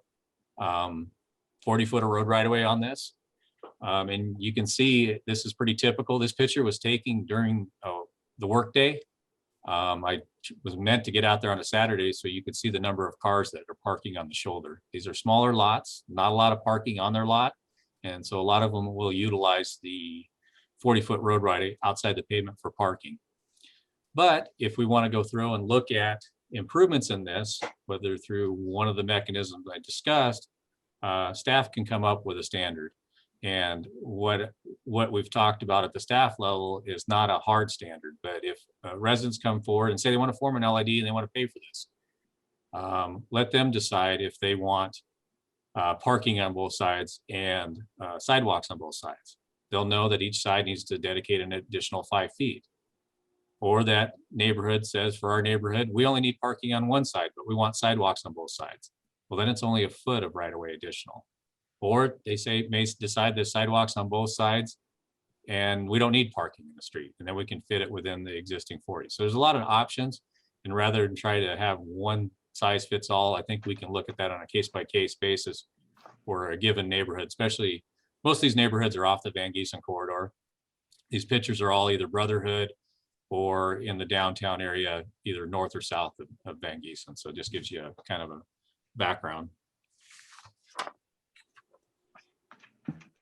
So I did have a discussion with Councilmember Brown. She came in and she's brought this up with local roadway improvements before. And so I brought her into my office and we did have a discussion. And it was helpful to understand that local roadway improvements in her mind, even though this is what I was tasked to present, was only one part of what she considered neighborhood to prevent neighborhood degradation under SFA 5 Goal 1, that she also had concern with blight, code enforcement, homelessness plan, panhandling plan, and HUD dollars and how those were being used. She saw this that local was just one piece of it, and how they all played together in that SFA. And so after a discussion, I did approach the mayor and thank you, Councilmember Brown, for that video AWC webinar on, I think it was part 1, managing risks associated with homelessness and navigating the legal landscape. I think that was sent out to everybody. That was very helpful in understanding what you were talking about, homelessness plan and panhandling and dealing with those type of issues. That was helpful for me to identify it. That was a good webinar. But basically, Councilmember Brown saw these are connected. Mayor, do you want to jump in for the next steps at this point? Yeah, go ahead and roll me over to that next slide, Roscoe, and I'll let council know where my recommendation is for the next step is form a voluntary subcommittee of 3 council members. Keep in mind that SFA's strategic focus areas are what drive our budget cycles, and this is something that we would need to work through a budget cycle, but it's the opportune time to start taking a look at what that conversation is going to be in our next budget cycle, because that's going to start in about 6 months. We always start our conversation a year prior to the biennial budget. So what this subcommittee would do would prepare findings, recommendations to bring back to the council. It would be a subcommittee that would identify needs and work with staff. A lot of fact finding to determine how these things could be accomplished. And with that, I want to roll back 1 slide to our SFA 5 Goal 1, Roscoe, if you would, please. Because if you take a look at that. Sorry about it. Hang on a sec. That's okay. It can't go backwards, can you? Oh, I clicked the wrong button. There you go. That's good. And So if you take a look at SFA 501, there's a number of different items that are listed there that fall into the categories of different director staff. For example, local roadway, obviously that's Roscoe. Blight and the homeless plan, that could be Eric. Then we've got, panhandling, code enforcement, that's the chief. Imagine that the HUD dollars aspect of it, that's going to fall into finance and Aaron. Keep in mind, everybody has their work plan for 21, 22, the marching orders and things in that nature. So it's going to be something that what we're going to have to do is if we get 3 volunteers to work this subcommittee, we're going to have to take this, step at a time. It's not going to be an overnight deal, but it's going to start a conversation that can get us to an area where council feels that we need to go. So with that, go ahead and clear the screen, Roscoe, and we'll open everybody back up. So Roscoe, you did a great job in this presentation. Gail, I thank you for coming in and having to sit down with Roscoe and explain a little bit more of what the whole package is that you've referred to time and time again. I thank you for that. And the AWC webinar certainly was informational to help us understand a little bit more about, when you think about homeless, I think about driving down I-5 and seeing the blue tarps and living underneath the freeway overpass. Obviously, we don't have that here, but what Gail's looking at and thinking about is what happens if we run across a situation where we need to address a homeless issue? What is the rights of our homeless people? It was a very good webinar, and I encourage every one of you, if you haven't had an opportunity to take a peek at it, take some time and go through it, because it certainly was beneficial and eye-opening to staff members. So with that, I'm gonna ask if we've got 3 volunteers that are interested in working. I wanted to respond to some of Roscoe's stuff. I sent a PowerPoint to Stephanie. Okay, yeah, well, if you like, we can go ahead and respond to the PowerPoint to begin with, and then move on to the next. And I hope everybody did watch that homeless thing. And Roscoe's right. I've been pushing this for a long time, and I just don't seem to get anywhere. So I kind of, you guys latched onto the sidewalk, so I just kept going with that. But actually, this is a much bigger plan, and I think it needs to be done in a much faster way than the mayor's talking about. We do have a homeless problem already. Richland's getting a homeless problem already. There was an article in the paper today about the gentleman that's been cleaning up these homeless camps. His latest one had 30 needles in it. So, and that's safety risk. Is that hazmat? Is Roscoe going to clean that mess up? I don't know. But there's a lot of the legality to it. But first, I wanted to go back and respond to some of the LID and issues that Roscoe brought up. We've heard a lot over the years that I've been trying to get this done. I put it on pause. Me and Roscoe kind of separated on this pretty hard a few years back, but we've heard, why should we all pay for it? We've heard it's gifting. We've heard the LIDs. We've heard, why should we, improve their homes? And I just want to take a different look at this. In fact, I think that we need to take a different look at how the city is being planned altogether. We spend money as fast as it comes in. We don't invest any money in anything but what the taxpayers are giving us. And we spend our money pretty quickly. Stephanie, did you get the PowerPoint?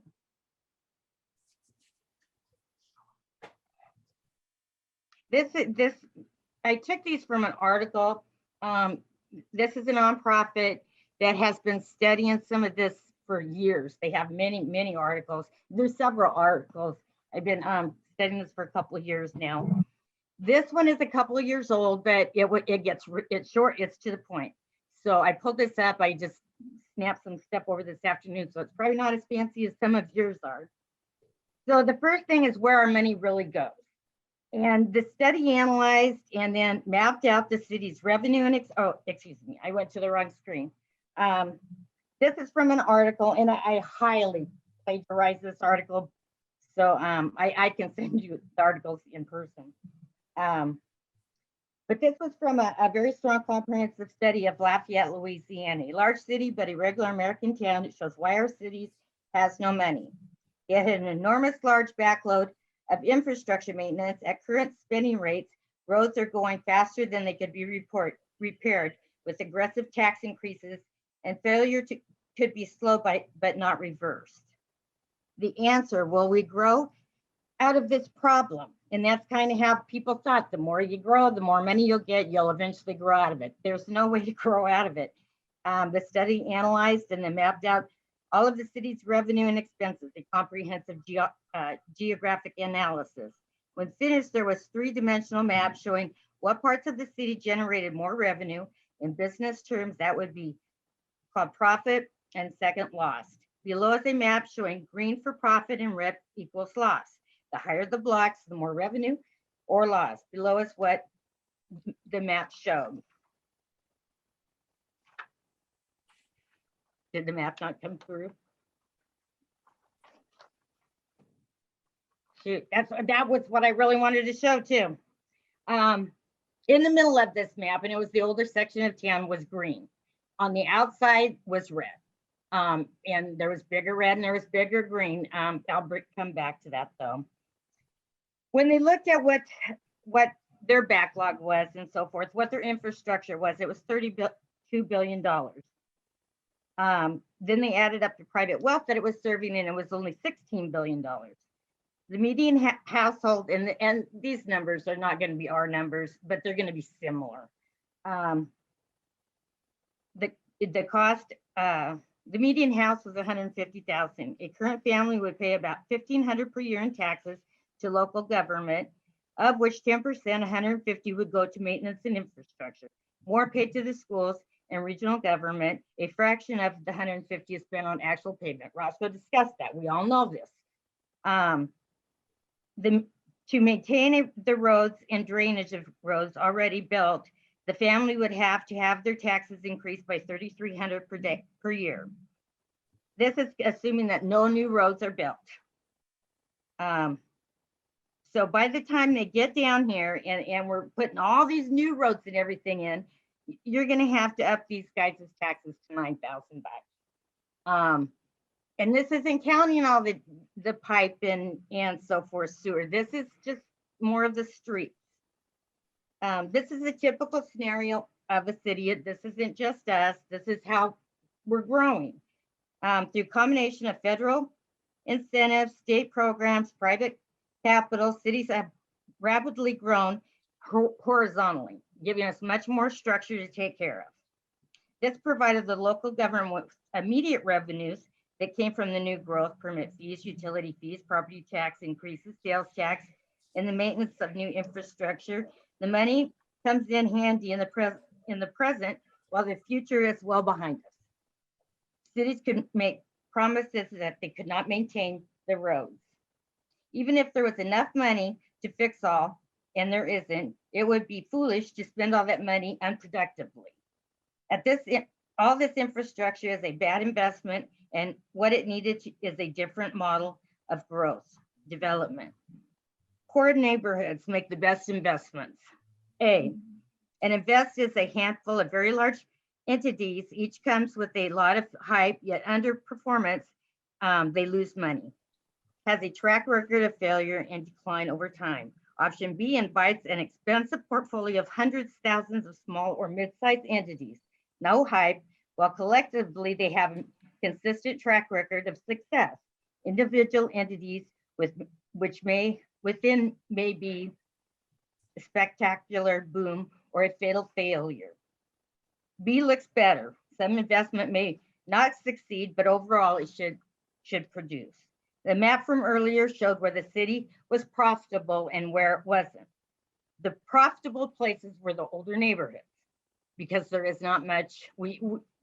Older neighborhoods actually subsidize the affluent neighborhoods, because the older neighborhoods consistently pay their taxes, and very little is done in their communities, or needs to be. We're not right next to the sewer plant. You're not pumping our sewage anywhere. But these are called what they're calling it is the poor people in the poor parts of town. This is why I've resisted the LIDs. It's very hard for young couples to get into houses, and they certainly aren't going to be able to afford an LID on top of it. So if we look at it as an investment and not to make a $50,000, $250,000, and math are killing me. I really wanted them shut. If we're looking at these poor neighborhoods and not to build their house appraisals say to 250. But if you got them raised 10% by what we can do down here, say, some code enforcement, one bad auto place in the middle of the yard will put everybody down. So if we invest in these older neighborhoods and get a 10% increase in their home values, that's a 10% increase to us. So this is a good investment. South Lake, for instance, you got acre lots. Most of their driveways are better than the road. We did that right. I can't remember what it cost, a couple $100,000. That road would not make their property more expensive nor lessen it. They're acre lots. It's going to be what it's going to be. That road didn't help either way. It might help them that they didn't have to go wash their car as often, but if you put something down here, then the values would have gone up. I could go on and how we subsidize the affluent, but it doesn't seem like we would, but we do. And an example of a block labeled blight and is run down and neglected versus an affluent, shiny, and new block, the cost of the city is the same. But the poor block is worth 78% more and pays 78% more on taxes. And so it shows the older neighborhoods versus not the neighborhoods, but the businesses. And some would argue that that's because of the density. Other would argue that it's because of the cost. There's not as much cost to these because the sewer and so forth are right there. They're not pumping it from different directions. And so they don't have that. I'm trying to hurry. So to me, I think we have to throw out a lot of stuff that we have these. I don't know, we have too many studies done that if we put the money where it should go, we'd be better off. So, we can start out with doing some little stuff down and see if that happens. We just had a big influx. We're growing, everything's going up. We add some of this, it's going to be tax money to us. It's going to be safer for the neighborhoods. It helps deter crime. You've already got a pretty good drug, problem down in these areas. So we want to try not to have that. We don't want to be dumped with all the homeless because we don't have a plan. Like I said, the article was in Richland about they're having issues, the drugs in the neighborhood, and the growth in crime. I read the chiefs, and ours doesn't look too bad except for the armed robbery next to the police station, but it seems like crime overall in the Tri-Cities has greatly grown, and I don't know if that's true, but they will have less tools to help. So we're going to have to think as a city what we can do to help them. And what we really need to do is lobby our guys to help with our blight. These abandoned lots that they just set, we should be able to do something with those. Or the Richland article about the house that burnt and they can't get it cleaned up, that the cities can have some mechanisms to go in there and do that. And many states are doing this. Many cities are doing this. Instead of just spending money, we invest it so that we can get some of those monies back. And I have a lot of, this is on my study for the last couple of years. So if you have any questions, you can email me or call me. That would have been a great presentation for the subcommittee. And just as a disclaimer, council, I had no idea that this was coming forth. There's the comments or the PowerPoint Gail was going to present this evening, which very disappointed I wasn't asked and advised, recommended or requested that we do this. So we did something that would have been better off presented to that subcommittee. So with that, I'll move on. David, you got something to say? Except that I was responding to Roscoe's PowerPoint and what a different view of what he was seeing. Yeah. You ask him to present where our codes, ordinances, policies, procedures, and challenges were, and that's what he presented as well. And he Thank you, did, Gail. and I David? did as well. Yeah, Mr. Thank you. I mean, I definitely understand where Gail's coming from. I'd be willing to sit with her on that committee and see where we could make some inroads and how we can maybe make this work for our community members. Okay, thank you. Kate? Hi, thank you. Yes. Actually, I would really like to express that I am of very similar opinion to what Councilmember Brown is saying, because this is what I've been reading about in books like Strong Towns by Mayron, I think is his name. I can't remember his first name, but I think that these are very important books that need to be read by folks that are on council, folks that are in planning commission. It's very important to understand how sprawl affects the rest of the community, because it's true, when you have larger lots that are going to have just one house on it, rather than if it were in the neighborhoods that are more mature in our area, like in the Brotherhood or most of them that are north of Van Giesen, you're going to have one house on a massive lot that is going to be paying less taxes overall than the two houses on two smaller lots. So they are absolutely subsidizing the smaller lots. The more mature areas are subsidizing the newer areas continually. And it's been shown over and over again in these studies. So I really think that, apologies for the cat in the background, I really think that we do absolutely need to make sure that we are looking after our more mature areas so that we can make sure that we don't start getting things like blight, more issues with drug use, with damage to property, with homelessness that can lead to more negative things as well. So I'm really hoping that everybody takes this to heart, really looks at the information, and hopefully Gail would be able to send that information out to Stephanie and we can all kind of digest it at our own tempo, because I think it's very valuable. And if you want, I could also recommend the books like Strong Town, because they speak exactly to this. Thank you very much for the presentation, Roscoe. I feel like we didn't exactly touch on a third option, which was, like we've been talking about before, rather than it being a lid, rather than being the council deciding that the residents pay for something, that the city take pride in all of the areas of our city. And since it's not considered a gifting of funds, find a way to pay for these neighborhoods because they're worth it. They are citizens of the city just like the rest of us, and they deserve to have the same good things that we in the areas that are more new have. So thank you. Councilman Bloom? It's interesting you bring up Lafayette and streets. They sort of sink. That's part of the problem living in a swamp. Can't hear you, Richard. What? Can't hear you.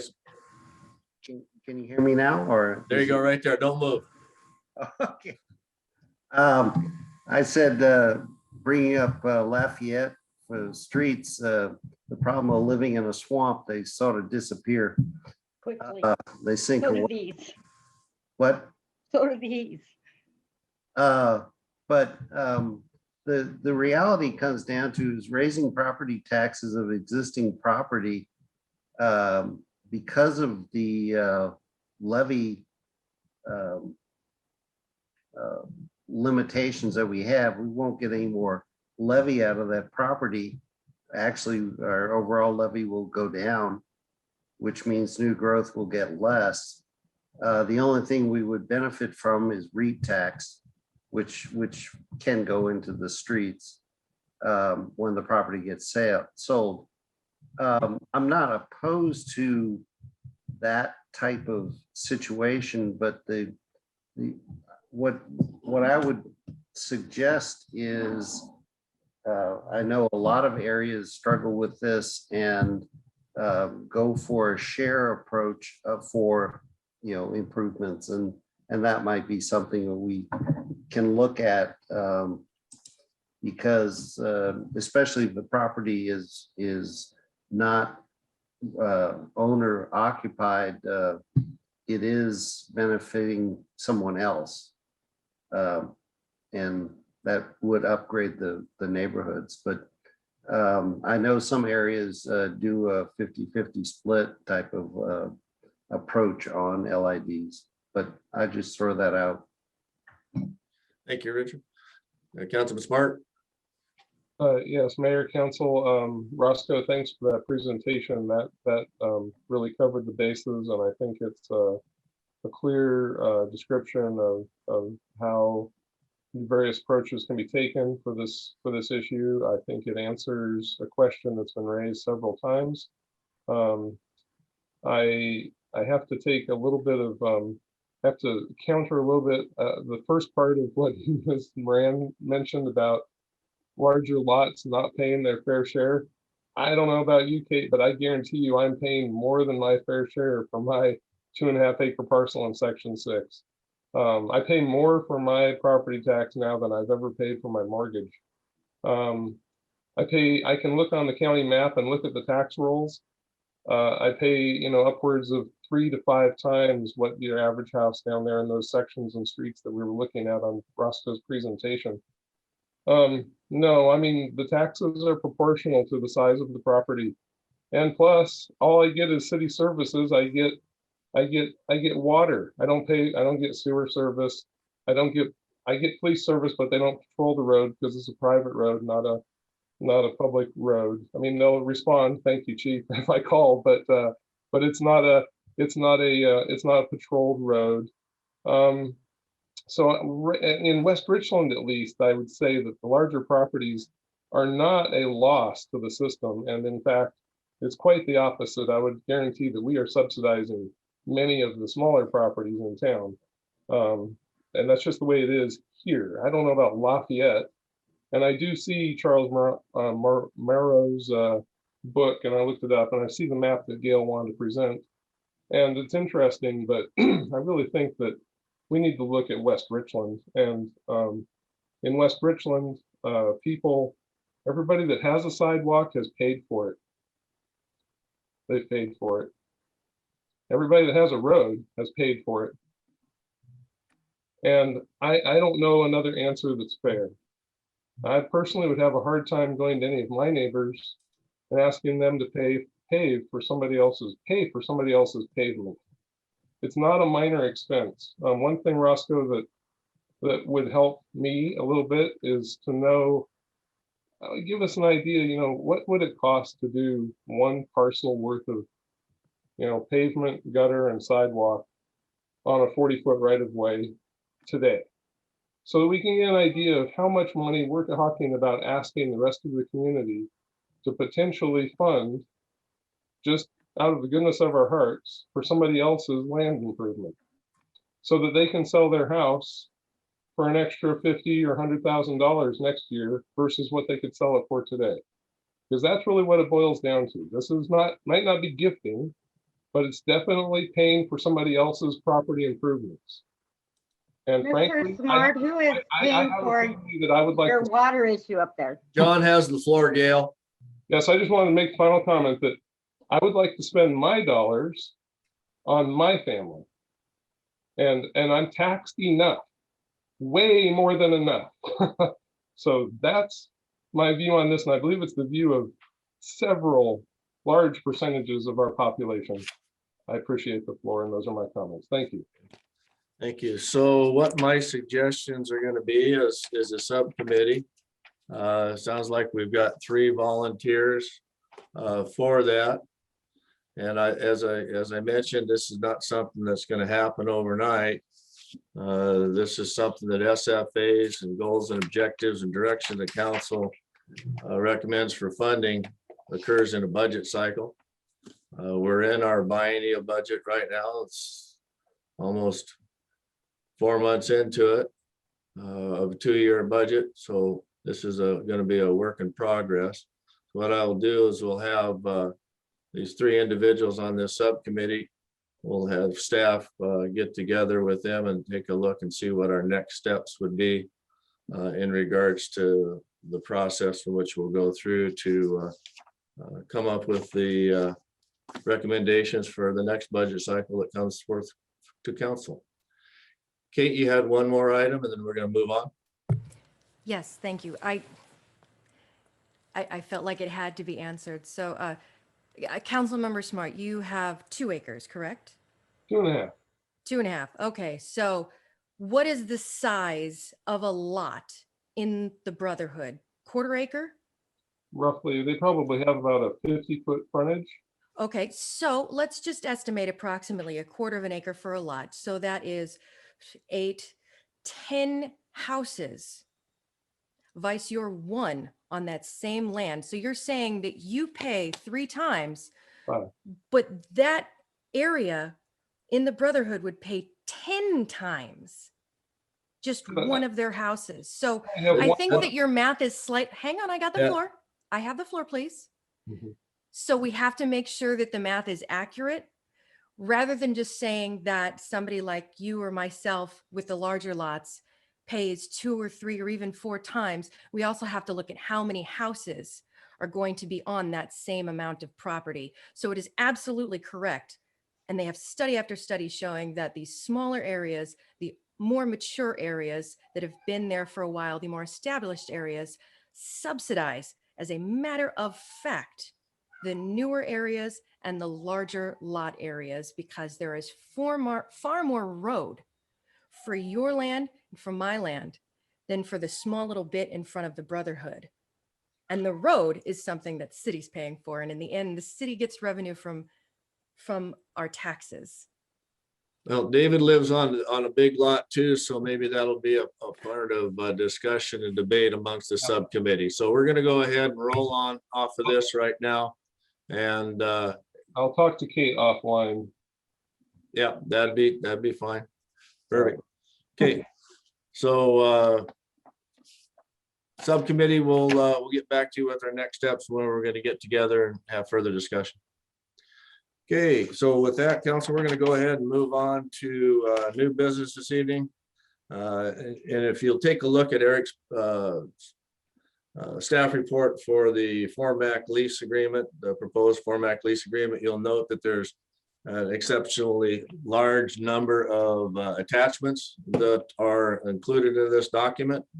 What I'm going to do is I'm going to ask Eric to go through his staff report, and then we will go through each one of these documents in this, the attachments of what you have before you, and then we'll have a Q&A as we work through all of those. We've got Bronson on board. Where are you at, Bronson? I don't see you here.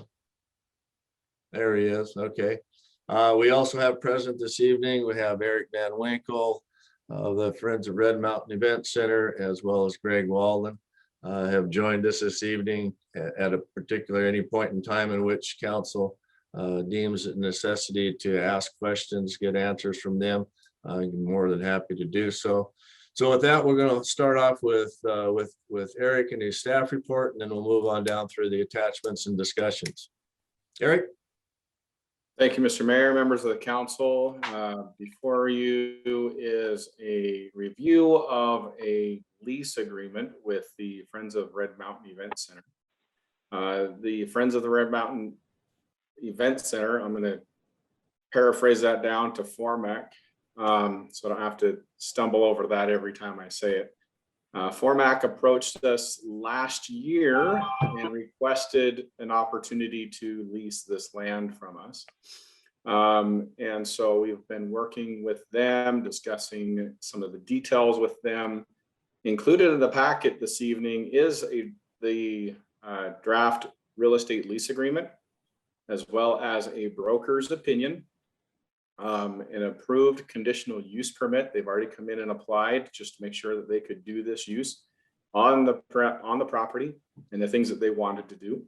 And then Councilmember Brown has provided some questions to us earlier on So those are included, as well as staff's responses and answers to her questions.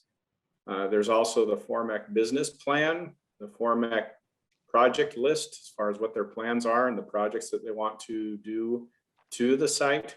And then lastly, a letter of recommendation from City of Kennewick. So the details of the lease, just to give a 100,000 foot elevation look at it. So the lease proposal is for $27,000 a year. That is the rent rate.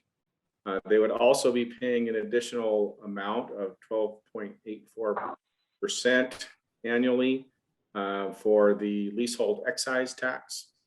And so their lease payments, including the leasehold excise tax, would be $30,466.80 annually, with the first year being prorated pending on the commencement date of the actual lease. So we had a subcommittee meeting with the subcommittee, gosh, I believe it was last week, and reviewed this with them, and they had a do pass recommendation, but we want to go through all the details tonight, no action tonight, and just discuss all of the nitty gritty. So if you go and scroll down through the lease, we'll start there, the lease agreement. I'm not sure what page it is on the packet. I apologize. I just have the lease open here in front of me. And as we go through that, council, if there's any questions you might have, not only of Eric, but of Bronson Legal, Roscoe, myself, Aaron. I mean, this is something that a document that every one of us have had our hands on quite in depth. So we're not going to bring forth something that is going to repeat bad contract practice at past administrations. So with that, Eric, go ahead. Yeah, I just want to also reiterate that, Mayor, that was beaten over our head pretty hard. We want to make sure that we don't relive past history with some of these, with this lease. So we made sure we tied up those loose ends. So lease date would commence on May 4th. We're the landlord. Friends of Red Mountain Event Center would be the tenant. The location is for the racetrack property, and the details are there within that. Again, the annual rent would be $27,000, the first year being prorated, and the lease would extend all the way through the end of 2026. And then we made sure that the tenant would pay the leasehold excise tax and provides for the dollar amount on that. And then rent payment schedule. So the first payment due would be on the first day of the months from April through December of each year. So they're scheduled out, and it's not that they're not paying rent for January through March. It's just they don't have any events usually during that time. And so they've asked us to have all of the rent be pushed up on through April through December. So they're prorated through those months of the year. And capital improvements. So if they have any improvements that they want to do, they've already provided us with a list that's attached in the attachments there with the Excel spreadsheet that provides the different things that they're planning on doing. But as they go through, they must provide those improvements to the city with sufficient details so that we can review them at least 30 days prior. And if they need a building permit, they'd have to come through and get a building permit or any other permits that might be necessary for the work that would be done. So annually on December 1st, the tenant would pay leasehold excise tax on the value of capital improvements constructed per the RCW. So if that changes, that would be any additional amount would be the tenant's responsibility. Utilities, we'll get into that a little bit later. There is a financial security deposit of $3,500 and just details as far as who's paying rent and where it's going to for addresses. So, Eric, will you explain the 3,500, please, where what that is holding for? Roscoe, can you help me with that one, please? I guess I could have taken that one then. Go ahead. Yeah, it's to cover any state leasehold tax. So if something happens, we know we can still pay the state their money. Within the first year of the lease. Okay, go ahead. All right, so moving on through it, Article 1 just talks about again that we're going to be leasing land to a tenant. Use of the premise, tenant shall occupy this property consistent with our codes, and they'll obtain any licenses and permits necessary to use the property. And they're not going to use the property in a manner that would subject the premise to any liens or forfeitures. And then terms, the duration would be from the commencement date. So that depends on when council goes ahead and approves the lease, and it would go and continue through, let's see, December. It'll continue through December 31st of 2026. And then this gives them the opportunity to have exclusive negotiation rights with the city between January 1st of 2025 and June 30th of 2026. That way we won't go and rent the property out from underneath them to someone else, that they'd have the opportunity to negotiate with us first. Rent, as stated before, rent's due the first day of the months, April through December. And they're going to pay rent in 9 equal payments. There's late fees if they're late on their, if we don't receive it by the 10th of the month, then they have some late fees that would accrue. And then also I'd have interest provided if there's not sufficient funds in their account, there's a fee for that.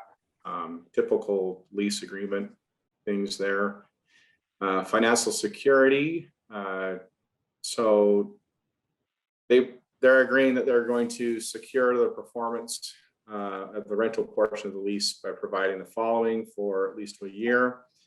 Deposit in the amount for basic lease provisions, securing and maintaining during the term of this lease a corporate security bond, and by providing other financial security satisfactory to the landlord. So they'll make sure that we're going to get payment, and it'll be bonded for, make sure that our interests are taken care of.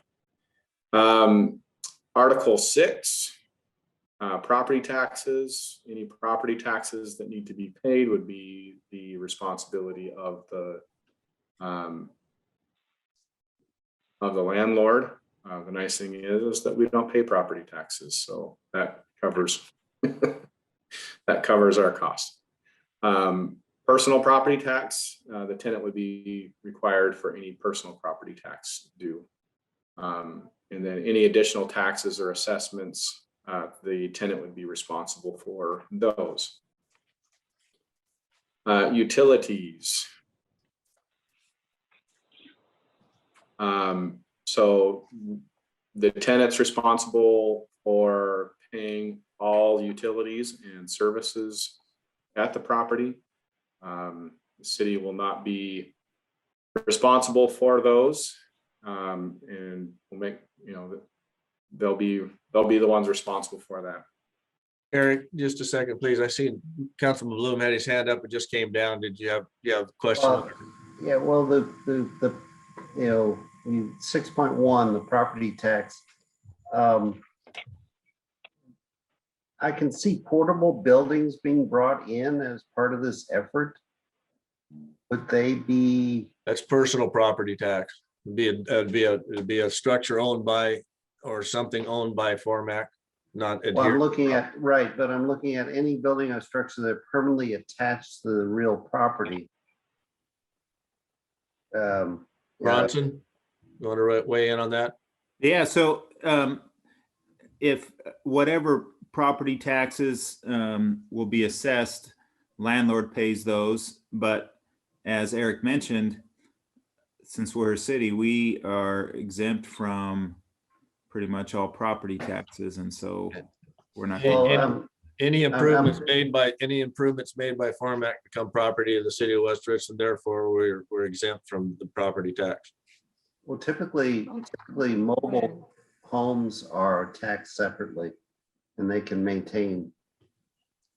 And I'm just wondering if they brought in a mobile structure that they would pay personal property tax on normally. I'm just worried about that permanently attached. I guess because it's mobile, it's not permanent. Is that correct? That's correct. So Okay. a mobile unit under the laws is it's not, it's different. Okay. That's why we have that provision there for personal property taxes. That's where it would be covered under. Okay. Okay, thank you. Eric, go ahead. Article 8, insurance. This goes through the WCIA's requirement for insurance and obtaining insurance and the requirements for them to do that. So this is the standard requirement that we get from WCIA. Article 9, acceptance and care of premises. So this is, the tenant is accepting the property as is, that there's no requirement by the city to perform and do any work to the site for them, that they're accepting it as is. Article 10, alterations and capital improvement. Tenant shall not make any alterations, additions, renovations, or capital improvements to the premise without first obtaining written consent from the landlord and obtaining the necessary building permits. Yeah, I see Richard's hand up again, Eric. Sorry for interrupting. You went a little fast through the insurance. I had a question there. Are we asking WCIA to look at this section? And I've been running back and forth over the aspect of the general liability of the tenant having the city named, quote unquote, as part of the policy, so that you don't end up with a double, a potential separate filing against for an event. Bronson, can you help me with that one? Councilman Bloom, you're asking about the insurance. So having them name the city as like an additional insured under the policy. Is that what you're asking? Right. Yeah. That's in here. That's a requirement. And I didn't see that. You didn't see it? No. So if you go to, let's see. Waiver. 8.3. Is it 8.3? Landlord shall be named as additionally insured on tenants. Oh, okay. I knew he read that part of it. I've read 8.4. All right. Councilman Bloom, the insurance section came directly from WCIA. Yes. So You answered my question. That was it. Yep. Okay, go ahead, Eric. All right, I think we're on Article 11. So just go back real quick to Article 10. They can't make any improvements to the site without our permission, written permission, and they need to obtain any permits to do so. And that it's any work that's done by them is all on their cost. The city has no obligation to pay or to do anything for those. I'll also note that any capital improvements that they make do become part of the property and become part of city-owned property, and that if they were to terminate the lease for any reason, we would retain ownership. Article 11, accidents and indemnification. So this indemnifies the city and holds us harmless if there were something to happen out of the property. Article 12, compliance with laws. So this just says that they're going to behave themselves and comply with the laws of the land and do the things that they're supposed to be doing, particularly our zoning ordinances and such. Article 13, good landscaping maintenance practices. So this just says that they're going to go out and they're going to water the property as necessary, that they're going to mow the grass and keep the property trimmed and proper. And that judgment lies solely with the city. So if we feel like some things are needed to be done, we can contact them and ask them to have it done and they take care of it. Article 14, signs and advertising. So this says that if there's any signage out there, they need to come and get a permit from the city of West Richland. The signs must comply with our sign code. And this also says that they need to come back and talk to us if there's any naming rights or whatnot that's being proposed for the property. So if that's the case, we definitely want to have some conversations with them and make sure that that we're all on board with what's being proposed. Article 15, waste and unlawful use. So this just says that they're not allowed to use the property for piling up some waste and making a nuisance or for any other dangerous or improper use. John Smart's got his hand up. John? Thanks, Eric, Mr. Mayor. Maybe this section or the section before, what do we have something that prevents the tenant from, have we talked about storing stuff on the property, Connex boxes, or maybe not just 2 trailers, but 15 or 20 of them? I mean, are we concerned with this, and what would be the remedy? Connex boxes are regulated in the zoning code. They wouldn't be able to store them there. So where it says that they need to comply with the zoning code, it says it several times in there that, yeah, they need to do that. And other, storage sheds or storage things that, I just am envisioning the worst case scenario where somebody decides to start parking 50 semi trucks or whatever. Are there regulations on this property to prevent that, or do we have control over that kind of unsightliness? So if they're proposing capital improvements such as a shed to store material in, they would need to come in and get written approval from the city and likely building permits, because I'm sure if they're going to build something, it'd be more than 200 square feet. I'm thinking temporary. Yeah, even temporary. I mean, something of that size, even the temporary still requires a permit, building permit. Okay. All right. So on wheels, we still get to approve it or approve it. I've never seen a shed on wheels, but the wind blows pretty hard here, John, and we make sure that they are secured to the site and they're not going to blow away. I'm just thinking semi trailers, like semi trailers used for storage. Yeah, we see those same as Connex boxes. Okay. All right. Thank you. Yeah. Thanks, John. Go ahead, Eric. Okay. Good questions so far. Appreciate them. Article 16, successors. So if we choose to sell the property, this lease would be binding and would continue on to the new owner if that were to happen.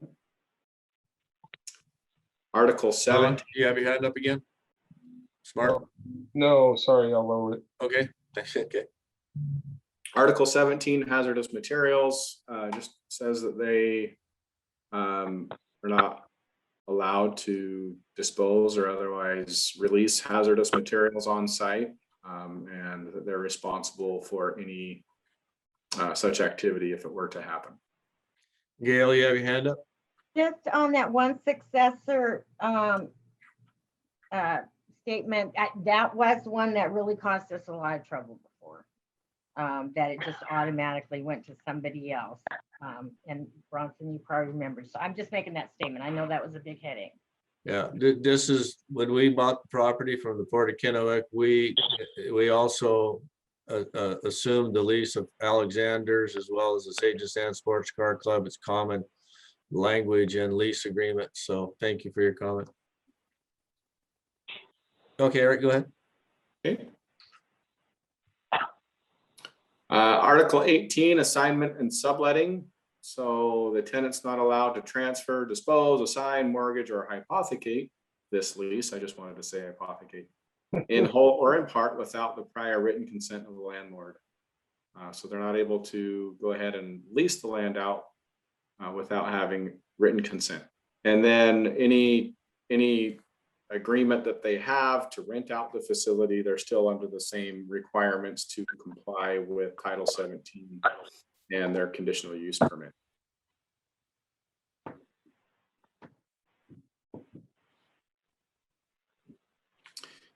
Article 19, surrender of possession. So this goes into a part of the lease that we hope never happens.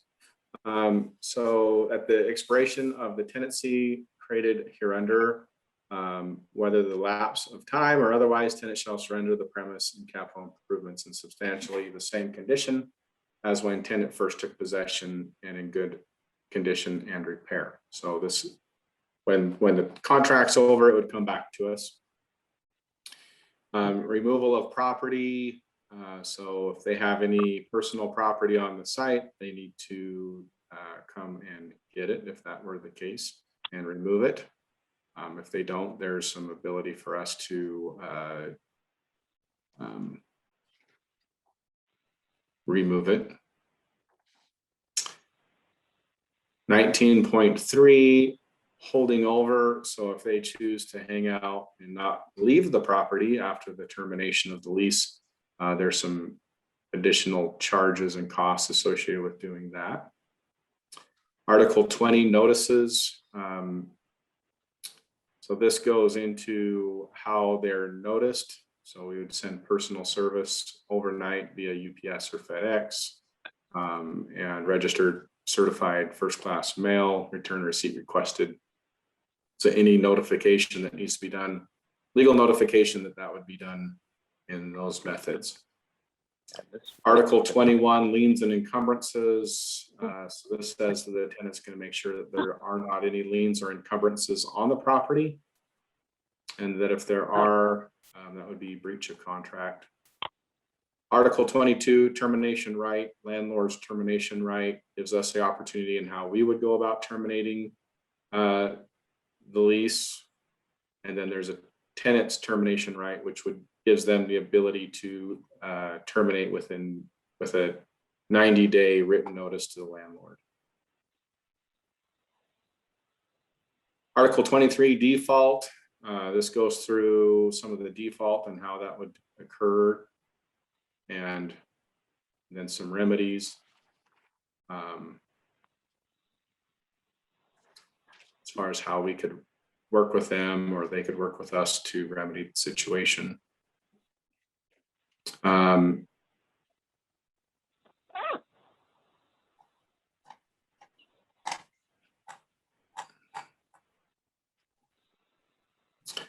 then lastly, in section 23 is interest. So if there's any interest accumulated, let's see, any sum accruing to landlord under the terms provision of this lease, which shall not be paid when due, shall bear interest. And so that provides us with that interest rate. And then Article 24, attorney's fees and costs. So this is your standard language to who's going to pay for attorneys, who's going to assume the costs associated with that. I don't think I've ever seen a contract that didn't include that in there. And so that language. Article 25, miscellaneous. So here's some of the little bit more detailed, minuscule things. A lot of this, I give credit to Roscoe for coming up with, and the mayor. Just these are some of the lessons learned, miscellaneous items to kind of catch all of the issues that we've seen in the past with other leases. So we'll go through those individually. Time is of the essence thereof. That just means that if anything is to happen, time is important. We need to make sure that things get resolved in a timely manner. B, if any portion of the lease shall be deemed void, illegal, or enforceable, the balance of this lease shall not be affected thereby. C, this lease shall be interpreted according to the laws of the state of Washington. The parties agree that the Superior Court of the state of Washington for Benton County shall have sole jurisdiction over any question, claim, loss, or injury as arised hereunder. D, tenant acknowledges that except as expressly set forth in this lease, neither landlord nor any other person has made any representation or warranty with respect to premises. E, the lease shall be binding upon the heirs, executors, administrators, assessors, and assigns of both parties hereto, except as otherwise provided herein. F, landlord does not by this lease in any way or for any purpose become a partner or joint venture of tenant in the conduct of its business or otherwise. G, the paragraph, captions, and sections heading hereof are for convenience and ease of reference only and do not define, limit, or augment, or describe the scope, content, or intent of this lease or any other part or parts of this lease, and shall not be used to expand or interpret the meaning of any part of this lease. Kate, you have your hand up? Yeah, thank you. Eric, this is absolutely excellent. Thank you.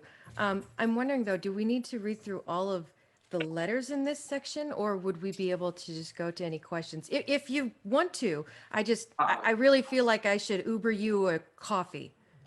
We're gonna, leases, I made it clear that when we brought this back to council, we were gonna go through this piece by piece and make sure that everybody heard everything.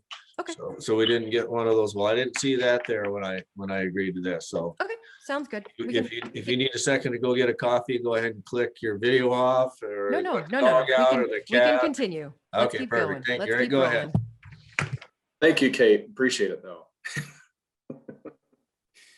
H, landlord shall be executed.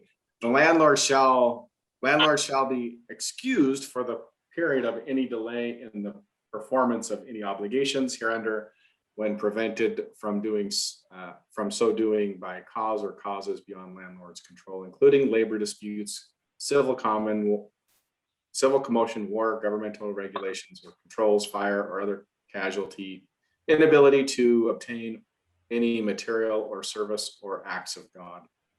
I, the lease and the exhibits, writers, and or agenda of, if any, attached here to constitute the entire agreement between parties. The lease covers in full each and every agreement of every kind or nature whatsoever between the parties hereto concerning this lease, and all preliminary negotiations and inducements, representations, and agreements of whatsoever kind or nature are merged herein and are not oral agreements or implied covenants. Both parties represented, they have had the opportunity to seek legal counsel prior to signing this lease. All exhibits, writers, or addenda mentioned in this lease are incorporated herein by reference. No subsequent amendment to this lease shall be binding upon landlord or tenant unless reduced to writing and signed. The captions and section numbering appearing herein are inserted only as a matter of convenience and are not intended to define, limit, construe, or describe the scope or intent of any section. J, tenant shall comply with applicable federal, state, and local requirements prohibiting discrimination based on sex, marital status, sexual orientation, race, creed, color, national orientation, honorably discharged veteran or military status, or the presence of any sensory, mental, or physical disability, or the use of a trained dog guide or service animal by a person with a disability. Okay, tenant and landlord hereby represent and warrant that they have not employed any broker with regards to this lease. So that goes through the broker side. I'll try to summarize that one. Neither of us have a broker and hasn't looked at it. So L, within 90 calendar day of the lease commencement date, tenant shall draft and implement a safety plan, including but not limited to fire safety and emergency vehicle access. Tenant shall incorporate comments and recommendations from West Richland Police Department and Benton County Fire District Number 4 into the safety plan. Tenant shall provide landlord a copy of safety plan and any amendments here there too. I will add on to that, that it's not in here, but it is required, that if they were to have a large event that would push cars out onto the state highway, that they would need to go and contact WashDOT and get their review and approval as well. So they're not exempt from WashDOT, just like the rest of us. They'll have to go out there and meet with them. And tenant shall submit to the landlord upon request, but not more than on an annual basis, a financial statement which complies with generally accepted accounting principles for nonprofit organizations and provides sufficient information for the landlord to evaluate tenants' financial status and ability to operate and maintain the premises. And landlord hereby retains the right to use the shop building and on the premises at no cost for the storage of landlord's park maintenance equipment annually between November 1st and March 31st. From the date of the lease commencement date through March 31st, 2023. As of April 1st, 2023, tenant will have full occupancy of the shop building. Landlord hereby retains the right to use the premises at no cost for landlord sponsored and co-sponsored community events. Landlord and tenant shall collaborate on the scheduling of landlord sponsored and co-sponsored events. The premise shall be available annually for landlord sponsored and co-sponsored events as follows. Up to 20 days for weekday events. Weekdays events are considered Monday through Thursday, and up to 15 for weekend day events, and weekends are Friday through Sunday, and also include holidays. And the last one, tenant shall be required to construct and maintain a T-post fence with 2-strand wires or other city-approved fence and our barrier along the southern boundary of the premise between the gravel parking lot and the agricultural field prior to the use of the gravel parking lot. And I believe they're looking at doing something a little more robust than the T-post fence and wire strands. So that is the details of the lease. The attachments are provided. I'm sure you've had an opportunity to review those and look at those. And if you have questions, we'd love to field your questions at this time. Any questions of the lease? I see Councilman Bloom, you got your hand up.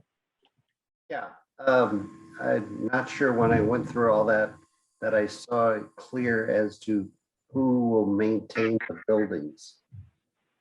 You know, we have that shed that we are letting them use, but if the wind blows the roof off, that's our insurance to repair. That is their responsibility. They are the tenant, so they have responsibility this time to keep the facility in good working order and repair. Roscoe will Except for follow when up we on have that it? also. Well, I mean, we have insurance on the Yeah. property. Yeah, so it determines, Richard, whether it's a maintenance item or whether it's a structural. So the city does insure those buildings out there as is. So painting, routine maintenance would fall on Formac. Our insurance would cover if the roof blowed off. That would be under our policy. And we are using that part of the year. I can't hear you, Gail. I'm And sorry. we're using that, we're storing stuff in there part of the year, correct? Yeah, currently, we're using it to store park equipment, so mowers and that kind of stuff. Over the winter, it allows us to get all our snow plows into the shop. If you recall, when we were building the municipal services facility, one of the items that got cut out was the lean-to storage along the back of the municipal services facility. So that helps us out. What about the well maintenance or in potential failure of the well? So currently the well is once we complete the land swap with the Alexanders, we currently own the well. Once the land swap's done, we'll own the VFD, the motor and the pump that will become ours. The ag lease with Alexanders makes them responsible for the power of that currently and the maintenance of the pump and motor. That will change in the future as it's converted to a irrigation district. Yeah, kind of an irrigation similar to what we got for Brotherhood and WAN. Right now that pump's just sized to service the 42 acres to the south. It's not sized to service really anything else. The previous pump that was in there serviced the field and the raceway. But the pump that was put in there with the Alexanders isn't large enough to do that. The last item is relative to the zoning. The zoning is commercial light industrial, which does not include racetracks.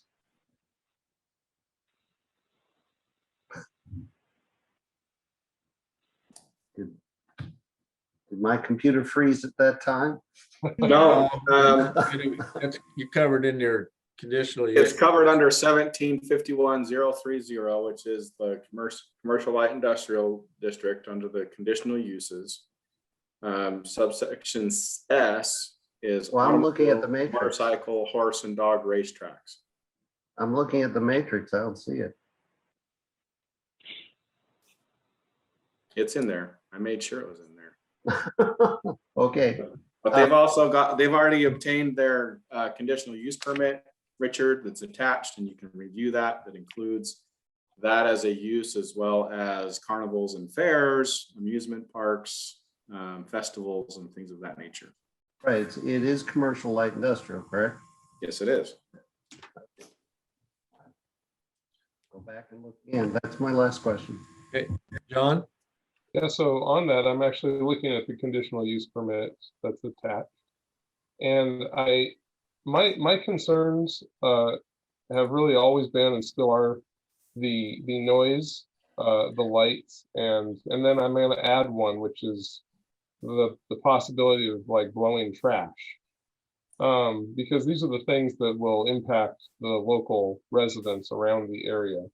We had a really good discussion with the potential tenants about, you know, if there were complaints of noise, they would offer free tickets. I mean, there was all these little sort of notional ideas on how to get people to accept the idea that there were races. And then what I really latched onto was a statement I recall about how there would only be, like, I don't remember the number, 2 or 3 or 4 races of, you know, potentially loud cars or trucks or monster trucks or whatever it would be per year.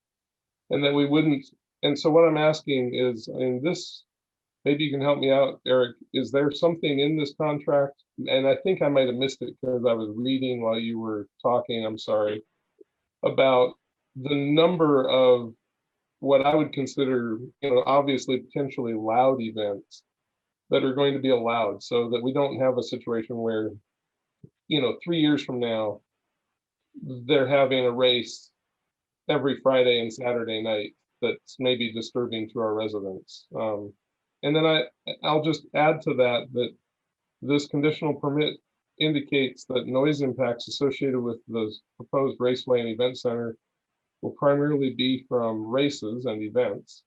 And the applicant has proposed a barrier to the noise impacts, which we've talked about. They're also proposing the use of exhaust mufflers as a means to reduce noise. Can we hold them to these 2 things? Is that in the, because you just talked about a wire fence, and we've got a lot of talk about actual noise barriers. Yeah, what I'll do is I'll ask Eric Mendenhall to answer the compliance question, and then I'll clarify the difference between the wire fence. The wire fence is for keeping the spectator parking from entering the agricultural field to the south. Okay. And then I'd also allow Eric Van Winkle or Greg Walden to follow up in regards to noise, mufflers, sound barriers. Obviously, we've got compliance issues that they have to apply applicable to. So Eric Mendenhall first. Thank you. So yeah, John, we did take a close look at the noise impacts. I've been out there when they were racing cars around it, and they're just kind of testing the track out. I went out there with the noise meter and was checking it out to make sure that those noise impacts would be mitigatable, if you want to use that as a word, and that they could mitigate those. And after discussions with them, they indicated that they could. So that's why we have in the conditions that they meet our noise ordinance. So no matter what kind of user goes in there, as long as they're meeting our noise ordinance, they could go in there and run that noise from, you know, all hours of the day, as long as they complied with the noise ordinance. And so that's why that's included in there, is that they need to adhere to that like any other business in town would need to do. Okay. I give Mr. Walden or Van Winkle the opportunity to comment if you choose to. I would have to say that I think it was just that the point was just made. We would have to fall within the city guidelines on noise and when that noise occurs. And to me, I don't think it's going to be a problem. Otherwise, I mean, I wouldn't pursue it if I thought that we couldn't meet those standards. So what you've experienced, Mr. Walden, is other racetracks and promoters in which you know operate in higher density areas and have to comply with noise ordinances and are able to do so. So that gives you the confidence that you will be able to do the same here. Absolutely. Wenatchee Valley Super Oval, Evergreen Speedway, both are in areas that at one time were, you know, there were no people around it, but housing grew around it, and they both are very conscious of the noise levels as well as honoring the curfew. They both have curfews, and it's very common, especially in today's world. Okay, thank you. What about the number of events that are of this nature? That'd be a question probably for Greg or Eric Van Winkle in regards to John's question is how many of these types of events would be anticipated at a future date? As far as how many racing events per year? Yeah, larger sanctioned NASCAR type, whether it be truck, AS, or yeah, K&N. I see four events per year that are larger events, but then I also see other activities that could create noise but would have to be addressed, such as if we book a concert along with a wine festival, and we would be we would be concerned about the noise there, so we would make sure that we have the stage turned in such a way that it's away from the population, still complying with the with the standard. It'd be much like a fairgrounds, or more or less a fairgrounds. Same thing that happens over Benton Franklin County Fair, where they have a sound standard, but they're able to respect the neighbors and not have the concert go till midnight, 1 o'clock. And certainly, our goal is to make West Richland look good, and we know that if something happens and we make the neighbors upset, then we're gonna have a short tenure out there. And I did find out one thing talking to City Manager Marie Mosley today, that they're having a discussion about roosters at council today, and I understand that she told me roosters had a higher decibel level than a siren on a police car. So just to throw a little energy into this late night, I thought I'd pop that out there for you. I love it. Anything else, John? Well, no, I just playing devil's advocate. I mean, I just wonder, how would the contract either allow, nightly concerts or disallow them, even if they do cut out by 10 o'clock? I'm just trying to, and I understand and I appreciate Greg's comments, and I believe that he has our best interests in mind, and I very much appreciate that. But I just didn't see any verbiage that set any limits on these things. And I know you can be within the letter of the law, and you can even be helping the community, ostensibly through business influx and so forth. But I just didn't see anything that controlled how often these things happen. And if I were a neighbor, I personally would be very tolerant, I think, of the occasional race or concert, but not if it gets to be every other night, or every single weekend for the entire summer. And I just didn't know if we wanted to set any limits on that. I mean, if it's 4 events, if you're anticipating 4, I would have thought about maybe putting in the contract, 5 and said, okay, let's not turn this into a nightly event. I'm throwing that out there because if I were a resident, if I were a local nearby resident, that would be my concern. Like, I'm okay with this happening, but I'm not okay with it happening every single night or every single Saturday. So that's my comment. I'll put my hand down. Okay, all right, thank you. Eric Mendenhall, you might be able to address that. So again, we do address the noise issue. We do address the fact that if they are going to have a concert out there, if they're going to be racing cars, that they do need to comply with the existing noise regulations.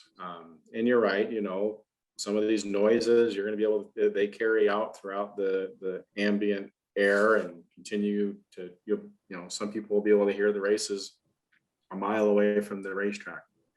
But it's going to be such a soft sound that it would comply with the regulation. Thank you. As far as, go ahead. As far as frequency, looking at it from an economic development perspective, I don't anticipate that they'd be able to book it every other night. I think that would be a wild dream if they could actually get it to do that. But being able to have some kind of event out there every weekend would be fantastic for economic development. Each event's not going to be loud. Every event that they're going to have out there is not going to be a NASCAR race or even a concert. If you go out for the drive-in movies that they've got coming up, you'll be able to see how quiet they really are. You tune your radio into the station, you sit in your car and you listen to it. So, there's not any noise going on. And I think that most of the events will be similar to that and more in line with that. But you will have the occasional races.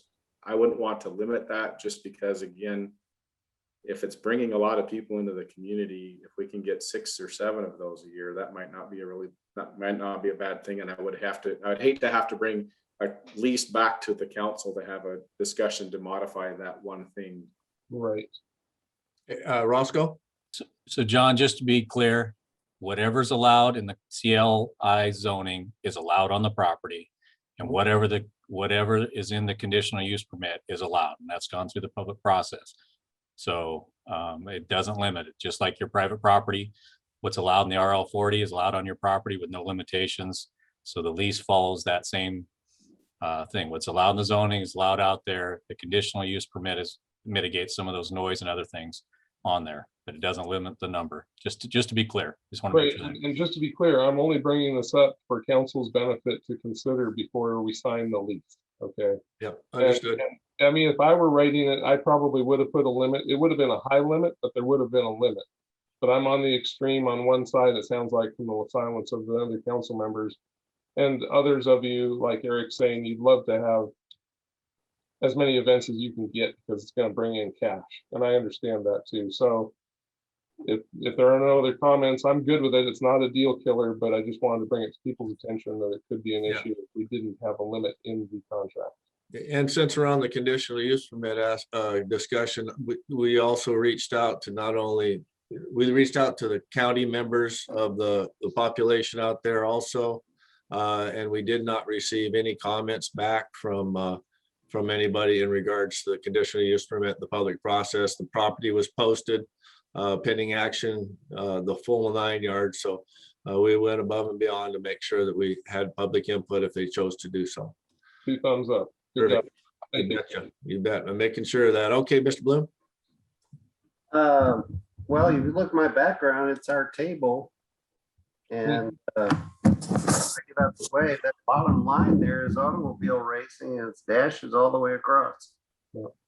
So I would suggest Mr. Van Winkle look at our matrix and look under commercial light industrial before he signs a lease. Because, that's what our matrix says. There's no racing there. Eric, will comment?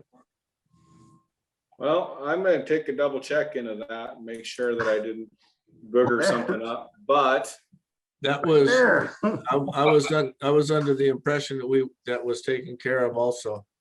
yeah. Before that even came back. I'll double check that, but what really comes down to is that they have a conditional use permit that vests them to the use. They already Well, got. I mean, one they're approved. grandfathered possibly. I'm just, Yeah, but I'll double check that, and if I need to bring something back to clear that up, I'll bring that right. well, I along. mean, but there may be other things in that table that, they may really want to look at. And that's what I was getting at of what are the things that we want for that property that we may have overlooked? And let's address them. So. Gail? I not, are we gonna go through the broker's opinion? I had some concerns with that. Yeah, we'll get to that. All right. Let's see, we're at Councilman Brink or Mayor Pro Tem Brink. Thank you, Mr. Mayor. Just for the benefit of fellow council members, I mean, I will not, of course, speak for council members Moran and Fetto, but the three of us sat down for 2 hours in what was scheduled to be a 1-hour meeting. Many of the topics that all of you have asked were considered during that meeting. But the bottom line is, I think that this is a very good lease. I think this is a step forward in a direction that is very good for the city. So I just wanted to pass that on, just my perspective from having sat in about a 2-hour discussion on this with, of course, Mr. Mendenhall, Mr. Slade, Councilor Brown, and the mayor. So that's my input for my fellow council members. Thank you. Councilman Buell. Thank you. Yeah, this is an awful lot of information, excellent information. I appreciate the long discussion and the thoroughness, the completeness, the questions that have been asked. But Mr. Mayor, I do have an early morning tomorrow. I'm going to have to shut this down. I do support where we're going with this. I think it's a good program. I think it's a good idea. And I am going to be supportive of it. But I just want to let the council know that I am going to have to shut it down this evening. I do have an early morning tomorrow. Thank you. Thank you, Councilman Buell. Appreciate it. Okay, Eric, you were all done with the lease, the questions on the lease. Broker's opinion. Roscoe, you want to touch base in regards to that? Yeah, so we hired Greg Markell to do some research because it was a unique piece of property to determine what the fair market value was.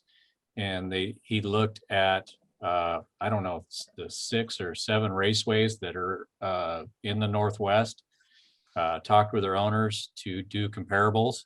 What is our current facility in its current state offer compared to those other facilities, and what was the rent? And so if you look at that broker's thing, I don't have it, well, I do have it in front of me. I think what he came up with was the rent, if we had all the facilities, had the Port of Kennewick not taken and gutted the concession stand, had they not taken the bleachers and the fencing and taken everything out of the bathrooms, we could have been, I think the rent was closer to 63,000. But because all those amenities are not available out there, Mr. Markell valued it at about $26,900 per year based on similar facilities and based on the condition of what we had to offer. So we rounded up to an even 27,000. So that was his broker's opinion on it using comparable raceways in the Northwest. Okay, thank you. Gail, you had a question on that? Yeah, I did. I went through all this lease and stuff. And I've researched both of you gentlemen, and you both have extremely good reputations. I don't think this lease is a bad thing. My issue goes back to what I was talking about earlier. In 27 years, we never talked about buying a raceway. We never talked about having one. We talked about Flat Top Park, which we're going to do a deed restriction. I don't know if you guys have been down there, but there's a hunk of chain link that the bars are not attached that's supposed to be a backstop. We've got wood baseball hoops down there that are completely peeled. We have, I guess we don't aerate anymore. We do the one fertilizing. Our parks look like hell. So I'm just really frustrated that we would put this kind of money into this property without doing anything with our parks, especially Bombing Range. We had talked about a rec center. We talked about a splash park down there. We've got a couple acres down there. I just don't like the way the direction this went. We kind of sent you out to get a police station and we came back with this. So it says right in the deal that the amounts that he came back with, graded and paved 10 poles was 400,000 for another racetrack. Bleachers, 10,000 a set that holds 100 people. The power needs inspected. I mean, this place is just, it needs a lot of work, a lot of work. And I'm just afraid that in the end, I think these guys will do a good job of getting it up for their events, which that confused me too, because this broker kind of went off on the racetrack and didn't really swing it back around about the event center. And so it really looked like a racetrack versus the event center that we were as well. And I wish you would have discussed more, but I think you guys will do a great job. I don't know if that's exactly what we'll want in the future. I do think we'll get some complaints as we grow out. And the way this came down, I just didn't like it at all. Yeah, and monetary return on this goes to our parks, just as a reminder. That would be part of It it. won't go for 100 years. No, it will. The lease payments in which Formac pays annually will go to parks, and that'll be in the, if council chooses to adopt this, it'll be a part of the approval coming to council for at the next council meeting. David Fetto? Yes, Mayor, I just want to remind council that the tenant improvements, the capital improvements to the project are being paid for by Formac and not the city of West Richland or its citizens. Thank you. Okay, so we've covered broker's opinion, real estate contract, everybody, and the conditional use permit, and the CPU. Eric is gonna follow up on that, but CPU is the motorsports part of it. I recall going through that a year or so ago when we were going through our matrix. Well, he'll follow up and confirm it. Let's see. Mr. Walden, is this the year that you buy the Hermiston racetrack, or you were scheduled to buy it? And that's irrelevant to our discussion tonight.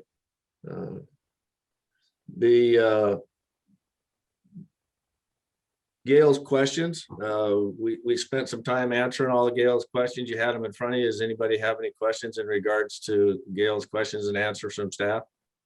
I also did forward those same concerns to Mr. Van Winkle, and he was totally in favor of opening the door and answering anything that he can answer. Staff has done the same. Council, do you have any questions in regards to your questions and the answers provided by council, or excuse me, by staff? John? Yeah, I'll just comment. Gail, thank you. Thank you for going through this with fine tooth comb and asking the questions. I appreciate it. But I think all the answers were satisfactory, but that's a lot of homework, and I appreciate your effort and your concerns. I think it'll be okay. That's my opinion, kind of as well as like what Fred said. Councilmember Brink, I think it looks good, and I really appreciate all of the going through with fine tooth comb. I take it. I take the word of the future potential tenants here that they will apply good common sense with respect to impacts to the local community. So both positive and negative, but hopefully mostly positive. Yeah, thank you. Thank you, John. And also provided was Formac's business plan and their projected list, project list for 21. And then also I had an extended conversation with City Manager Marie Mosley, City of Kennewick, as to the commitment to Carousel of Dreams and many other projects and programs that Eric Van Winkle and his team provide in the Kennewick area. And so you have that letter of recommendation for this credibility. I also did do a background check on Mr. Van Winkle, and he can enter a school at any time during business hours with proper notification at the office. So he's got a clean bill of health there. Oh, very, very good, Eric. That's wonderful. So with that, I think we pretty much covered everything. I know that the subcommittee had a recommend to approve. I believe we got a nod from Councilman Smart, and kind of need to know that if Councilman Bloom or Brown are on board to move forward with this, we'd bring it back to council on the consent agenda at the next council meeting. So thumbs up. You good with things? Okay, got a consensus in regards to that. So that's what we will see next council meeting on the consent agenda. Eric Mendenhall will go ahead and follow up with Councilman Bloom's question. I believe the CPU, if nothing else, is going to cover that as well. So with that, Mr. Van Winkle, Mr. Walden, do you have any closing comments for council staff this evening? You have the floor, gentlemen. Well, I have to apologize. I think Greg ran out of battery. He was working at a remote location, so he said good night. But just thanks for the opportunity. I appreciate your homework. We're here if you have any questions. Okay, thank you, sir. Much appreciated. All righty, so let's roll on. Let me find my agenda. This is the time for citizen public comment. We're going to move on to that. So with that, I will go ahead and open the meeting up to citizen public comment. If you'd like to address council, if you go ahead and please raise your hand or *9. You could have comment to council this evening, and I see one hand up. Stephanie, you want to go ahead and unmute that individual? Hello, am I on? Is that Jermaine? Is that your name, sir? Jeremy. Jeremy, excuse me. Would you please state your name and location of residence for the record, please? You can address council. Jeremy Clough. I live on Argo Street and up on Sunset Heights. And I kind of have a couple different things that tie together that I kind of wanted to comment on here. I was born and raised in the Tri-Cities, but I've lived in West Richland for over a decade. You know, I say that so that I don't want anybody to think I'm some kind of West Side transplant here. This is my home, and honestly, I'm invested in a lot of the people in the council, if not all of you. I think I voted for all of you. So I'm invested in your success.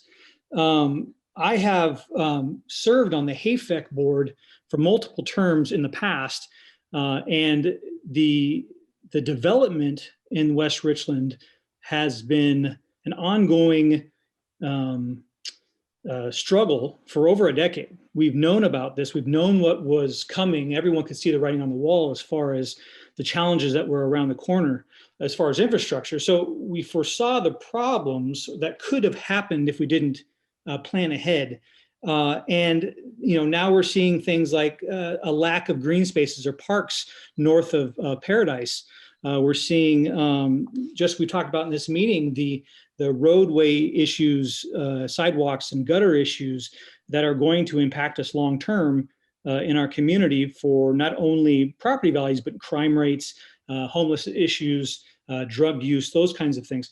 And on top of that, we're seeing now where I live issues with the water. And I know it's been addressed at the beginning of this meeting, but it seems as though, and I don't want to put words in anyone's mouth, but it seems as though what we're saying is that the water's okay.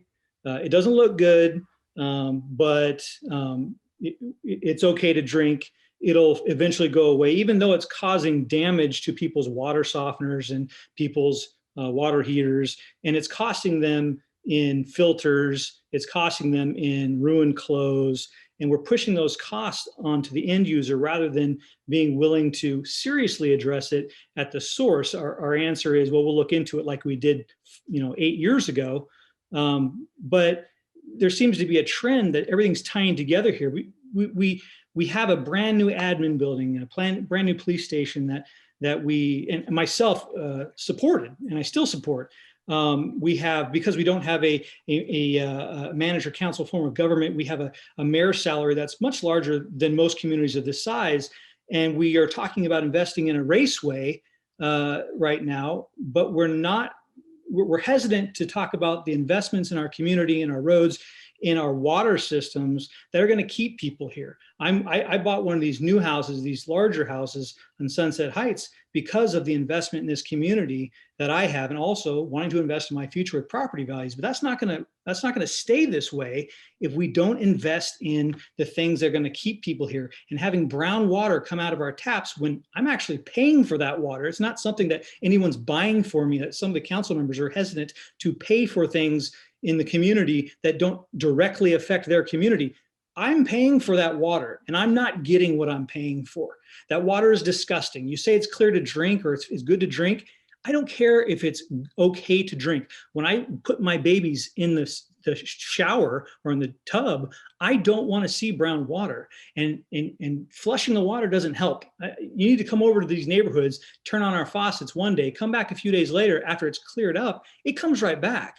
It's not an issue of clearing out the pipes. It's the actual source that needs to be filtered. And we're hesitant to do the infrastructure investments that are going to be necessary to long-term keep people in our community and keep them from these kinds of situations. So I just kind of want to put that viewpoint out there, because I represent probably thousands of people in this community that aren't willing to sit through 3.5 hours of a city council meeting to talk. I'm representing people that are not willing to waste time that I should have been in bed an hour and 20 minutes ago. I got to get up at 4 o'clock in the morning. So I just strongly encourage us to think long-term in this community and have a cohesive plan for infrastructure and for community building and for planning that's going to attract, but also keep people in this community so that we can continue to grow and continue to build up this community, which is the reason why most of us came here in the first place, because it's an awesome place to live. Let's keep it that way by doing the investments that we need to keep it that way. So thank you. Thank you. Anyone else from the public this evening would like to address council? Please raise your hand or *9. Mayor, I had a follow-up question. for Yes, Mr. sir. Clow. I'd like to know if his water is cleared up today. If you can unmute him, Stephanie. I have a filter at the beginning when my water comes into my water softener, and it's filthy. So there's not really a way that today I can do that, but I can tell you that my water softener filters usually last 4 or 5 months, and they're lasting about 2 or 3 weeks right now. And those things cost $18 each. So, I was told last week that in a couple days it would be cleared up. So I went out and changed my filter. It's filthy again, and it's only been a few days. So it's not cleared up in our community. My neighbor I just talked to tonight said his water's disgusting. The people across the street, their water's disgusting. People are talking about having to invest in water reverse osmosis at their houses, which is something we shouldn't have to pay for, $1,000 systems in our houses to mitigate a problem that should be addressed at the source. Thank you. Let's see, we've got, let's see, Kate has a hand up. Stephanie, you want to unmute Kate and state your name and resident, city of residency for the record, please? Yeah, my name, can you hear me okay? Yeah, I've got you. Go ahead. Thank you. My name is Kate Gardinelli, and I live out in West Richland on Hilltop View, just off of Collins. Thank you, Jeremy, for speaking up for all the residents. This is way out of my comfort zone, not something that I would have thought I'd be doing as of 3 weeks ago. But I just wanted to reiterate some of the things that he said and add my voice. Like he said, like Jeremy, I have grown up in the Tri-Cities, brought my family back here, chose West Richland because it's a great place. And it is very frustrating to see that the city is not taking this infrastructure seriously. The rate of growth in our city is astronomical. And I have a hard time seeing that the issues with the water are going to get any better. And I submitted an email that I thought was going to be read, so I'll do my best just to summarize. But Hey, Kate. and kind of Kate, covers. Kate, I don't mean to interrupt you, but I'm gonna ask Stephanie to read anything she received from community members that asked to be read in the record, to do so this evening at the end of this comment period. So if you don't have to go through it all unless you choose to do so.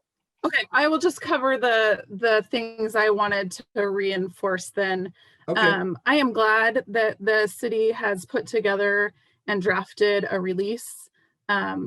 But it's frankly disappointing that it took 3 weeks for the city to say something to its residents.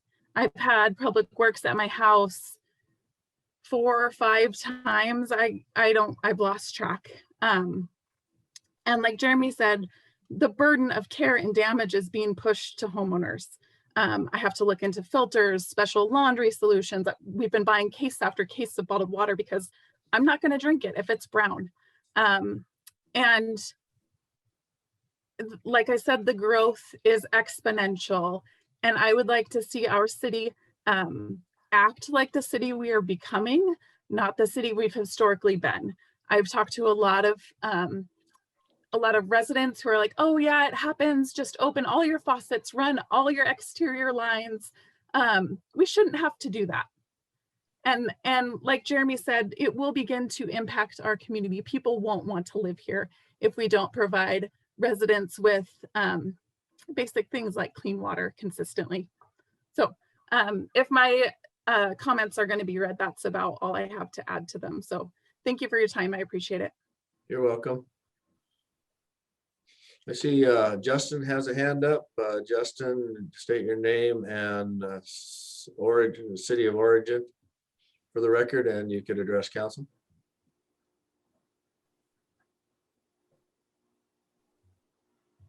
Stephanie, you want to unmute him?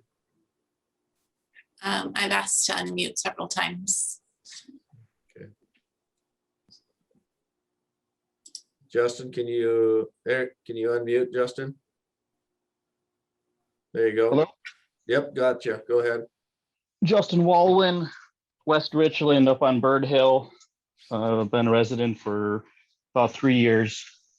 Had 3 kids in the school system and just convinced my retired mother to buy a house out here in West Richland in a new Red Mountain development. She'll be moving in next month. Pretty exciting. I'm just here to support those that have spoke up on the water issue. I've been pretty active at some community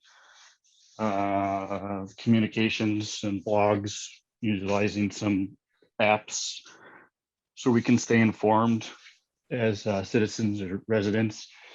I have new filters coming in the mail tomorrow.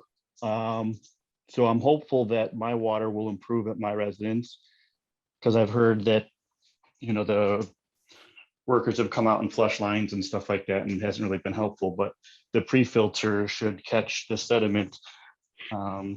So anyhow, I'm doing what I can as a homeowner. I just want to speak up and let you guys know that the issue's being talked about, and I haven't called any other resources or gotten any water samples analyzed, but there is talk out there about lawyers, there's talk out there about the state health department, and I just don't think it needs to get to that. So I hope you guys take us seriously tonight and come up with some solutions and some plans so our community can stay awesome. Thank you. That's it.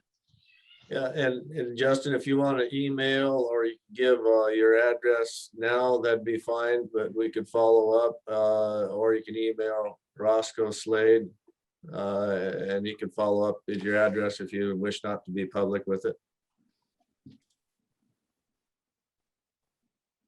Yeah, I can send an email. I was waiting to get my backflow tested, to be honest with you, because I didn't want to call and complain about water and then have the issue be something to do with my backflow. So I had to confirm that my backflow was functioning properly. And I believe that took place within the last couple of days. But anyhow, yeah, I didn't want to call the city and start complaining too much about it if it was on my end. But it sounds like with as many people have been vocal about brown water and smelly water, that it's not an isolated issue. And just as a reminder, regardless of what you think it could possibly be, we'd certainly like to be able to lend our assistance. And if you did have a backflow issue, we can bring it to your attention before something occurred that would be devastating, backflow failure and getting that water in your house. But so we're always here to help. Just pick up the phone and make the call. And that's what I follow a lot of the social media, and unfortunately, sometimes it flows out there and the phone doesn't ring here. So we don't know unless you tell us. So thank you, Justin. Okay, Stephanie, you see anyone else this evening that would like to make comment to council? I do not see anyone else with their hand up. Good. Very good. Thank you. And with that, we'll go ahead and move on to staff council announcements, reports and comments. Do I have any senior staff that would like to address council this evening or any updates? Okay, see none this evening. With that, we'll move on to council. Council, if you have any updates, reports, raise your hand. Councilmember Moran. Thank you. I just went to the Ben Franklin Economic Development. I never remember what the other D stands for. The BFEDD meeting and the Benton Franklin Council of Governments meeting on the 16th. Standard things going on. There is going to be a small cities meeting in late May. Currently, West Richland is part of that, but they did mention that with our rate of growth, we are likely no longer going to be a small city soon. And we, BFEDD, is looking to defederalize the Regional Revolving Loan Fund, the one that we got prior to COVID, because we do have the COVID's CARE Act. And as an FYI, Benton City has US Bank. However, they are going to be leaving town, and it sounds like permanently, July 1st. So Benton City will no longer have a bank unless they decide to stay. So Benton City is looking for a bank if we know of any banks that are interested. And other than that, I would just like to say that I want to thank all of the residents that stayed online for the 3.5 hours now of meeting that we have here. I appreciate your input. Appreciate your information. Please, please, please continue to stay involved, because I don't like having city council meetings where we have 0 people other than staff and council in our meetings. We need to be watched. Please watch us, so that way there's no shocks. Thank you very much.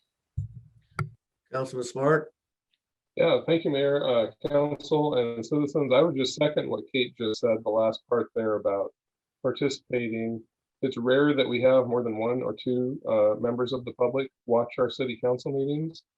I know they're not exactly on the same par as, NFL or the NBA, but it is your community, and this is where the decisions get made on how your money is spent. And spending money is one of the things that the council is tasked to monitor and regulate. And so when it comes to issues like this brown water, which, by the way, I got brown water at my house too, and probably a lot of people in Section 6. And it came and it went, and it came and it went. And so I feel your pain. We are one of you. We're not any different than you.